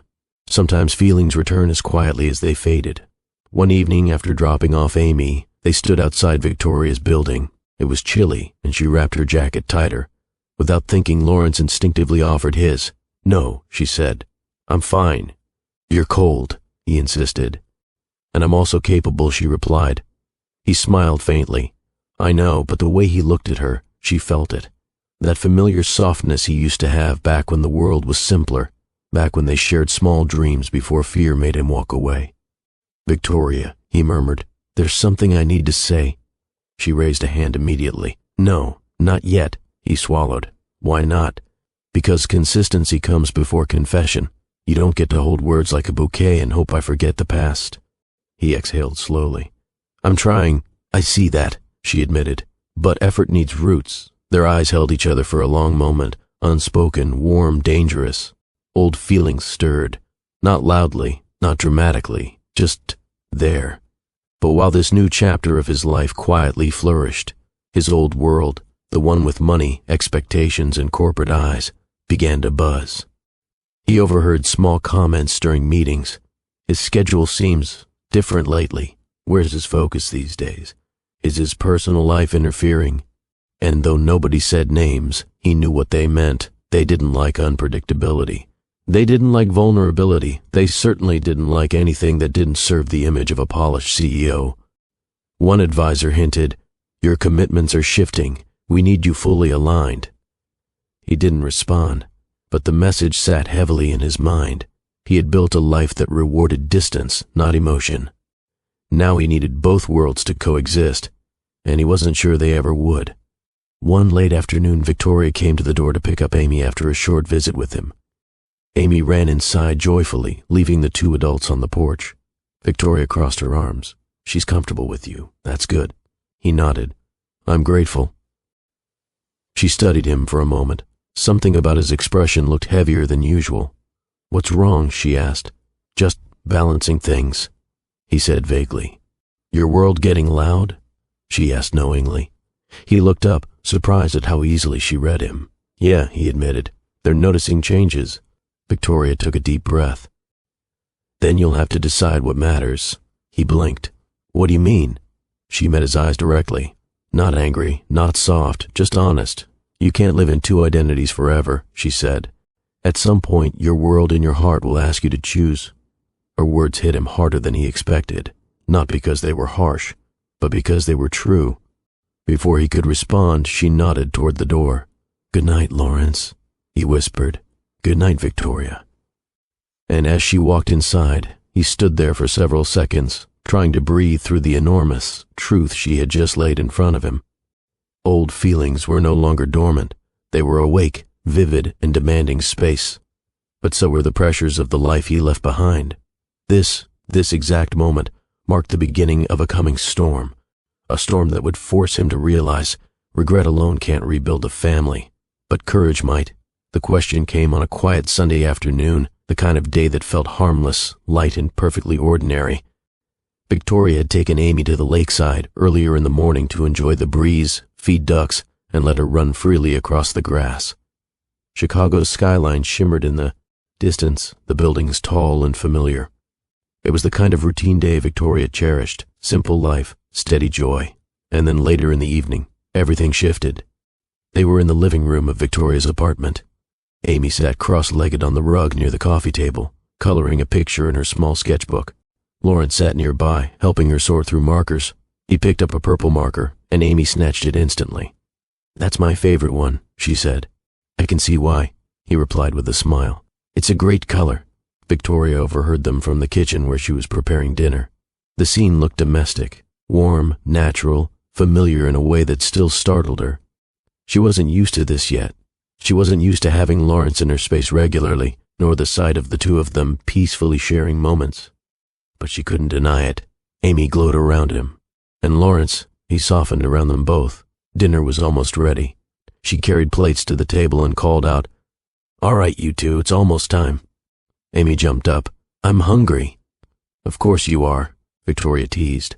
Lawrence placed the markers down and followed her to the table. They sat together, Amy in the middle, her parents on each side of her. It was simple, but the symmetry, it meant something. Victoria tried not to think too deeply about it. The first few minutes were filled with normal chatter. Amy describing the ducks at the lake, how one waddled too close, and how she almost screamed but didn't because Mommy said the duck was friendly. Lawrence laughed gently at her storytelling. Then, without warning, Amy asked the question that neither adult was prepared for. "Why don't you and Mommy live together?" Silence fell instantly, thick and unavoidable.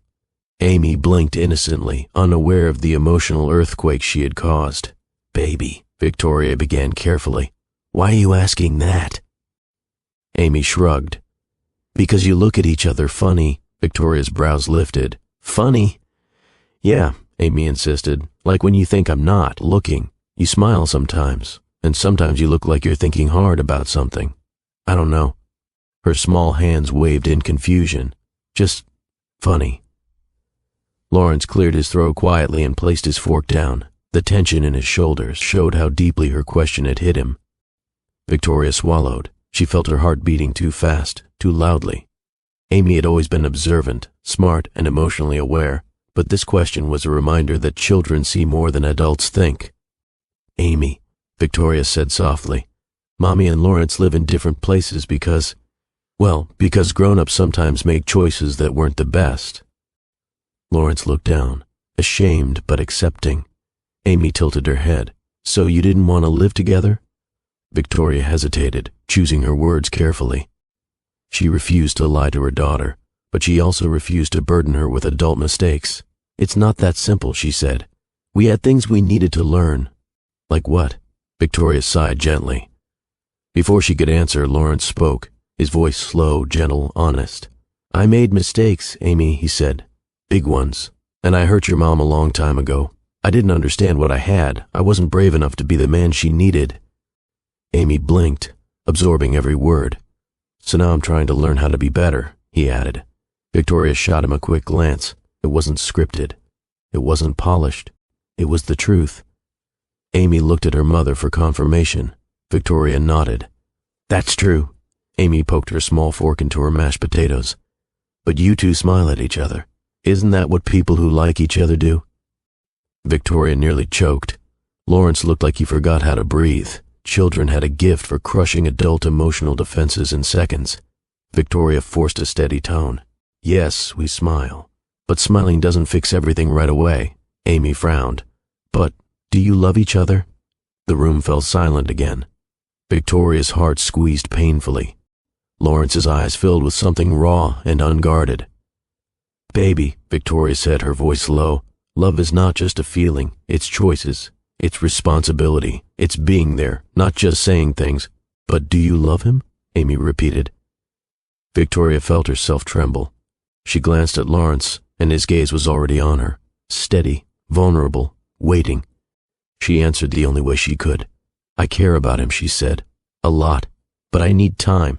I need to see real change, not fast change, not temporary change, real change." Amy nodded slowly, processing. She turned to Lawrence. "Do you love Mommy?" Victoria's eyes widened. Lawrence didn't flinch. "Yes," he said plainly. "I always did. I just didn't know how to treat her like I did." Victoria's breath hitched. She had not expected that level of honesty. Not now, not at the dinner table, not in front of their daughter. It shook her, stirred something she'd been trying so hard to keep contained. Amy took a deep breath. "If you love each other, why don't you live with each other? Because grown-up pain is complicated. Because timing matters. Because trust isn't rebuilt overnight. Because fear leaves long shadows." But Amy didn't need a lecture on adult heartbreak. Victoria wiped a small smudge of food from Amy's cheek. "Baby, sometimes grown-ups need time to fix things inside themselves so they can show love the right way." Amy stared at her for a long moment. "Are you fixing things?" Victoria nodded slowly. "Yes, and so is Lawrence." Amy looked between them again, studying their faces like a tiny detective. "Okay, I just wanted to know." The adults exhaled, both relieved and emotionally exhausted. Later that night, after Amy was asleep, Victoria stepped onto the small balcony. The city lights glowed softly, cars hummed in the distance, and the breeze carried the faint smell of someone grilling on a nearby porch. Lawrence stepped out quietly behind her. "Can we talk?" he asked. She nodded but didn't turn. "That question, that hit hard." "I know," he murmured. "She sees more than we realize." Victoria crossed her arms. "She sees how you look at me. And how you look at me," he added gently. She exhaled. "I care about you, but I won't repeat the past. I won't put her through chaos. I won't be chaos this time," he said quietly. She finally turned to face him. "Words are easy, regret is easy, change is hard, and I'm doing the hard work," he replied. His voice didn't shake, his eyes didn't dodge. It wasn't a performance, it was conviction. Victoria studied him, searching for cracks, ego, excuses, shortcuts. She saw none. And that scared her in a different way, because she still loved him, deeply. And loving him was the one thing she'd tried hardest not to feel again. That night, while cleaning the kitchen, Victoria replayed the dinner conversation in her head. The way Amy observed them, the way Lawrence answered, the sincerity in his voice, the maturity he now carried. She realized something she didn't want to name yet. Her heart wasn't running from him anymore. It was studying him, measuring him, and for the first time in years, his actions were speaking louder than her memories. Before we continue, family, this is one of those moments where life forces people to face themselves. So let me ask you, do you believe people can truly change? Drop your answer in the comments below. Your perspective might help someone watching this right now. After Amy's question, both adults carried a new kind of pressure. For Victoria, she had to decide whether she could trust the man who once abandoned her. For Lawrence, he had to prove he was not the same man he used to be. She simply wanted her family to feel whole, even if she didn't fully understand how complicated that was. But one thing was clear. The question she asked opened a door that none of them could close again, and it marked the beginning of the final chapter of their emotional journey, where regret would transform into redemption or into another heartbreak. Everything depended on the next choice Lawrence made, the choice between his world and his family. Lawrence had always believed he was a man who understood pressure. For decades, pressure was his companion. Tight schedules, demanding investors, expectations from rooms filled with people who calculated worth by numbers and not by human depth. But nothing compared to the pressure he felt now, because for the first time in his life, the pressure wasn't about profit, image, or corporate perception. It was about choosing the kind of man he wanted to be, choosing the kind of father he would be, choosing the kind of partner he hoped to be. It was heavier than any boardroom decision. It started subtly, a raised eyebrow from one advisor when Lawrence rescheduled a meeting because he had to pick up Amy from school, a short comment about work-life focus, a slight shift in tone during conference calls. But the pressure built quickly. At the next quarterly planning review, the discomfort became clearer, sharp, pointed, and unspoken yet unmistakable. The room was filled with polished surfaces, a long glass table, untouched bottles of sparkling water, and an enormous city view window framing Chicago's skyline. Everyone brought a laptop or leather-bound folder. Everyone wore expressions carved from stone. Lawrence entered the room, nodded at the usual faces, and sat at the head of the table. but he felt their eyes, not angry, just analyzing, judging, calculating. It began with harmless updates, sales forecasts, marketing projections. Then came a comment disguised as strategy. "We've noticed shifts in your schedule lately," one advisor said carefully. "Is everything steady on your end?" Lawrence's jaw tightened. "Everything is fine." "Good," another chimed in. "We just want to ensure your mind isn't divided. Investors expect clarity at the top." The word sliced into him. Divided. Clarity. At the top, he knew what they meant. They wanted the CEO, not the father. The brand, not the man. The image, not the reality. Another advisor added, "There's talk about you spending more time in neighborhoods that don't usually align with the company image." Victoria's world. Amy's world. Their world. He met their eyes one by one. "My priorities are evolving." "Of course," one said politely, "but we also have to consider public perception." Public perception. The phrase felt like a cold slap. His stomach twisted. Once upon a time, he let those two words dictate every choice he made, including the moment he walked away from Victoria years ago. He had spent years pretending that decision was logical, professional, strategic, but it wasn't. It was fear wearing a suit. Now he felt the familiar trap tightening again, expectations disguised as duty, and he knew this time he couldn't fall into it. Later that week, there was a gathering among his corporate peers. It wasn't officially a business event, but these dinners always carried the same energy: quiet competition, silent hierarchy, subtle power displays. Lawrence attended because attendance was expected. He sat at a long table covered in white linen and expensive cutlery. The men talked openly about deals, numbers, travel plans. The women nearby chatted about retreats, fashion lines, and social circles. Someone eventually asked, "So, Lawrence, what's new in your world?" He exhaled slowly. "My daughter." The table grew noticeably quiet. One of the executives blinked. "Your daughter?" "Yes," he said plainly. "Her name is Amy." Shock flickered across several faces. They tried to hide it, but failed. Another leaned forward. "We weren't aware you had a child." "She's 4, he said, unconcerned by their reactions. "And the mother?" someone asked cautiously. A pause, a long awkward pause. Someone asked, too casually, "Is she from our circle?"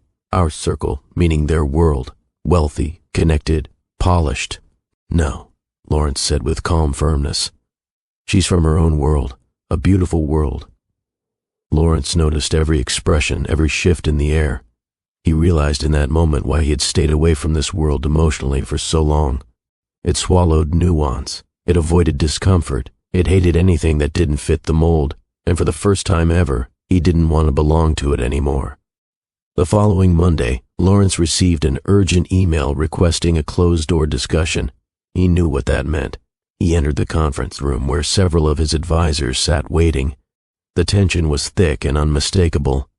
"Lawrence," the lead advisor began, "your recent behavior has raised concerns." He crossed his arms. "Which behavior?" "Unpredictable scheduling, emotional distractions, prioritizing personal commitments in ways that might affect leadership stability." He stared at them in disbelief. "Being a father is now a leadership risk?" "We didn't say that. But image matters," a word he now resented. "Your connection with this woman and child," he cut in sharply. "Her name is Victoria, and the child is my daughter." The advisor pressed his lips together. "We just need reassurance that your personal life will not destabilize the company." Silence. The kind of silence that made it clear he had stepped out of bounds. "We respect your priorities," someone finally said, "but public association must be handled carefully. Optics matter. Investors like consistency." Lawrence's expression hardened. "Consistency? You're asking me to choose between perception and my family? We are asking you to consider consequences." Those words echoed inside him. Consequences. He once believed the consequence of choosing Victoria was instability. Now he understood the real consequence was losing her. Losing the chance to be a real man with a real purpose. He sat back and answered with complete clarity. "If consequences come for choosing my family, then let them come." The advisors exchanged worried looks. No one dared to challenge him further. 2 weeks later, everything changed. A major business event was scheduled at a well-respected Chicago venue, a place where his world gathered to celebrate achievements, secure deals, and show off polished perfection. It was a formal dinner with suits, cameras, reporters, and influencers. Lawrence was invited as an honored guest, expected to give a speech highlighting future company plans. Victoria did not attend. She stayed home with Amy, unaware of the storm he was walking into. When Lawrence stepped onto the stage, dressed in an understated black suit, the room quieted. He didn't bring note cards. He didn't bring a prepared speech. He didn't follow the script they expected. He adjusted the mic and exhaled. "Good evening," he began. "Tonight I'm expected to talk about projections, numbers, expansion, but I want to begin somewhere else." People shifted in their seats. A few exchanged glances. The advisors in the front row stiffened. "I want to acknowledge the two most important people in my life," he said, "Victoria and my daughter Amy." A shockwave rippled through the room. He continued, unbothered. "For years I let fear and pressure define my personal life. I valued image over love, appearances over truth, and I made choices that hurt people who never deserved it." Several cameras zoomed in. "I am not that man anymore," he declared. "So let me be clear. Victoria and Amy are not secrets. They are not liabilities. They are not distractions." His eyes hardened. "They are my family." Some looked scandalized, others impressed, others speechless. One advisor whispered sharply, "What is he doing?" Lawrence continued, "I'm restructuring parts of my workload so I can be present in my daughter's life. And if anyone sees that as a weakness, then we have very different definitions of strength." He stepped back from the mic. No apologies, no explanations, no fear. The room erupted. Whispers, murmurs, tension, shock. Drop 3 had arrived, and it hit harder than anything before. Later that night, Lawrence arrived at Victoria's apartment. She opened the door with a confused look. "You okay?" she asked. He nodded. "I need to show you something." He handed her his phone, open to the viral clip already spreading online. Victoria's eyes widened. She watched him speak boldly, fearlessly, without hesitation. He didn't hide her. He didn't hide their daughter. He didn't hide anything. "Lawrence," she whispered, "you said all of that, out loud, in front of your world?" He nodded. "Yes. Do you know what that means for your image?" she asked. "And you still did it?" Her eyes softened. "Why?" He looked straight at her, voice steady. "Because my family matters more than any image I ever tried to protect." This was not the man who abandoned her years ago. The man she once loved was finally showing up the way she always needed him to. And that realization hit her deep in the chest. The viral clip of Lawrence's bold declaration did more than shake the corporate world. It shifted the air inside Victoria's apartment. For the first time in years, she felt something she hadn't allowed herself to feel. Safety, not because he was wealthy, not because he was powerful, but because he chose truth over comfort, family over perception, her and Amy over everything else. The evening after the clip exploded online, Amy slept deeply, curled under her favorite blanket with the pastel stars. Victoria sat on the couch, the glow of the clip replaying in her mind even. Though she'd only watched it once, she didn't need to rewatch it. His words were burned into her memory. From the moment he said, "Victoria and Amy are my family," her heart had trembled with a quiet force. Now, Lawrence sat across from her in the living room, his posture steady, his eyes focused on her, not as the CEO defending his brand, but as a man who finally understood accountability, sacrifice, and love. He didn't rush her. He didn't speak first. He just waited. Victoria finally broke the silence. "I watched it." He nodded. "I figured. I didn't expect anything like that from you."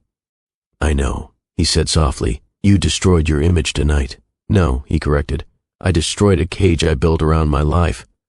Victoria swallowed at that. "You know people are talking. They're questioning you. They're judging us. I don't care," he said plainly. She studied him, searching for even the smallest flicker of hesitation. Instead, she found something she had never truly seen in him before. Peace, not arrogance, not recklessness. Peace. "You meant every word?" she asked. "Yes," he said. "Every single one." Victoria exhaled, her voice barely above a whisper. "Why now?" "Because I spent years pretending I didn't miss you," he said. "Years pretending I didn't wonder where you were. Years pretending I didn't regret everything. He leaned forward slightly, elbows resting on his knees. You think my biggest regret was walking away from you, he continued. But it wasn't. Victoria's brows pulled together. What was it then? My biggest regret, he said, was choosing fear over love, and letting that fear build a version of me that didn't deserve you, or Amy. Her throat tightened. Her eyes burned. She looked away. Victoria, he said gently, I'm not asking you to forget the past, but I am asking for the chance to build a future. Over the following months, everything changed, but in a quiet, realistic way, not through magic, not through sudden perfection, but through steady, consistent, intentional effort. Co-parenting shifted from stiff logistics to shared responsibility. He picked up Amy from school twice a week, on time. He attended her first kindergarten orientation. He learned how to braid her hair, badly at first, then well enough to earn her approval. He sat next to Victoria during school events, both of them exchanging amused looks as Amy beamed from the front row. On weekends, they visited parks, museums, and small local events. They rode trains together, walked down Michigan Avenue together, ate at Victoria's favorite soul food spot where she ordered for him, because he still didn't know the difference between certain dishes. And slowly, beautifully, their worlds began to blend. Victoria didn't give up her culture, her community, her identity. He didn't try to upgrade her life or replace anything she valued. Instead, he stepped into her world with respect. He embraced her values, her pace, her people, her humor, and in return she stepped, carefully, into his world too. Not as a trophy, not as image enhancement, not as a secret, but as an equal. One night, at a small community event on the south side, Victoria introduced him simply as, "This is Lawrence, Amy's father." People nodded, greeted him, offered him food. No one cared about his title. No one tried to impress him. It humbled him in a way nothing in his corporate world ever had. Later, he introduced Victoria and Amy at a business brunch. Eyebrows were raised, whispers followed, but he stayed close to them the entire time, never once letting old pressure push him back into old habits. And Victoria noticed. Every day that passed, she found fewer reasons to guard her heart, and more reasons to let him in. One evening, after dropping Amy off in her room, they stood in the hallway outside the door. It wasn't planned. It wasn't forced. Victoria leaned her shoulder against the wall. She really likes when you tuck her in. She does, he said with a soft smile. She fell asleep faster tonight. She feels safe. Victoria paused. Safe with you. Those words hit him deeply. He stepped a little closer, never pushing, never rushing. Do you feel safe with me now? He asked quietly. Victoria held his gaze for a long moment. He closed his eyes briefly, letting the answer settle into his bones. When he opened them, she was still watching him, soft eyes, steady breath, heart finally unclenching. He whispered, "Can I ask something?" "You can ask," she said. "Can I hold your hand?" Her breath caught, not because the question was bold, but because it wasn't. It was gentle, respectful, patient. The man she once loved would have never asked. This one did. She slowly extended her hand. His fingers wrapped around hers. They simply held hands and stood there in the hallway while the house rested. And that moment was louder than any grand romantic gesture. Because love wasn't returning with fireworks, it was returning with peace. Months later, on a cool spring morning, things looked different in the best ways.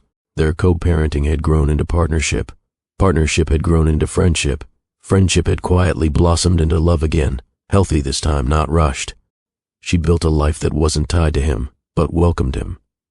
Lawrence balanced his CEO duties without sacrificing family. He said no to events that weren't meaningful. He said yes to Amy's school performances. He took accountability, created new habits, and showed up consistently. They hadn't remarried, but they lived like a healed family. Not perfect, not flawless, but whole. One warm Saturday morning, they took Amy to a lakefront festival. Music played, families walked around, and food vendors filled the air with delicious smells. Amy ran in ahead, chasing bubbles that floated high above her head. Victoria and Lawrence strolled behind her, fingers intertwined without hiding it, Remember when this kind of day seemed impossible? Victoria asked quietly. Yes, he replied, and I'm grateful every day that it isn't. She smiled at him, really smiled. You've changed. He returned her smile. You helped me change. No, she corrected. I helped you see. You changed yourself. He breathed in deeply, humbled. Ahead of them, Amy called out, Come on, come see this. They laughed and hurried forward, joining her near a stand where a local artist was painting children's faces.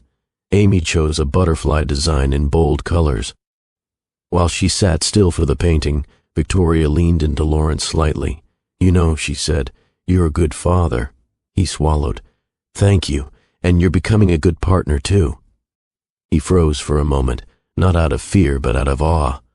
Victoria, he whispered. She placed her hand gently on his chest. I didn't say perfect, I said good, and I see you trying every day.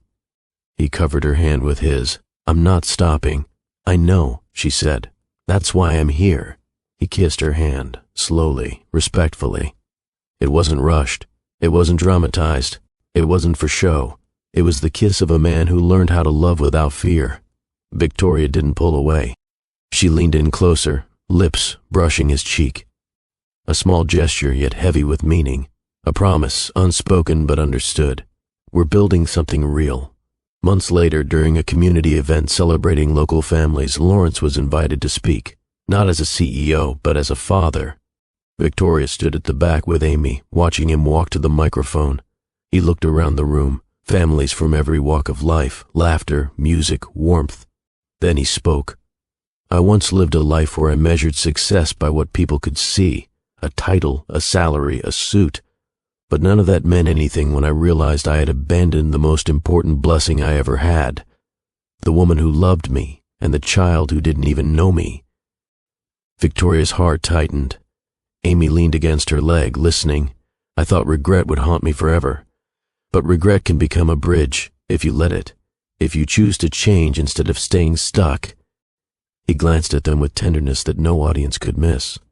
Today, I stand here not as a CEO, but as a man who was given a second chance, a man who learned that real love requires courage, consistency, and humility. Victoria's eyes glistened. And I promise, he said, voice steady, to never walk away from my blessings again. The audience applauded. But Victoria didn't hear the noise. All she saw was the man who had once broken her heart, now becoming the man she always knew he could be. She walked toward him with Amy by her side. Lawrence stepped down from the small stage. Amy wrapped her arms around his legs, giggling with pride. That was good. He lifted her up, kissed her forehead. Thank you, Angel. Victoria placed a hand on his arm. You spoke truth today. It's our story, he said. Our testimony. She smiled softly. Yes, it is. Their eyes held each other, warm, steady, full of a love that had survived regret, pressure, distance, and time. This wasn't a fairy tale ending. This was earned love, mature love, healed love. A family rebuilt not by chance, but by choice. Family, if you enjoyed this journey and felt the lessons in this story, please hit that like button, share it with someone who needs encouragement today, and drop a comment telling us your favorite moment. And don't forget to subscribe for more powerful stories on Stories by Mr. Flex, where every tale carries a lesson.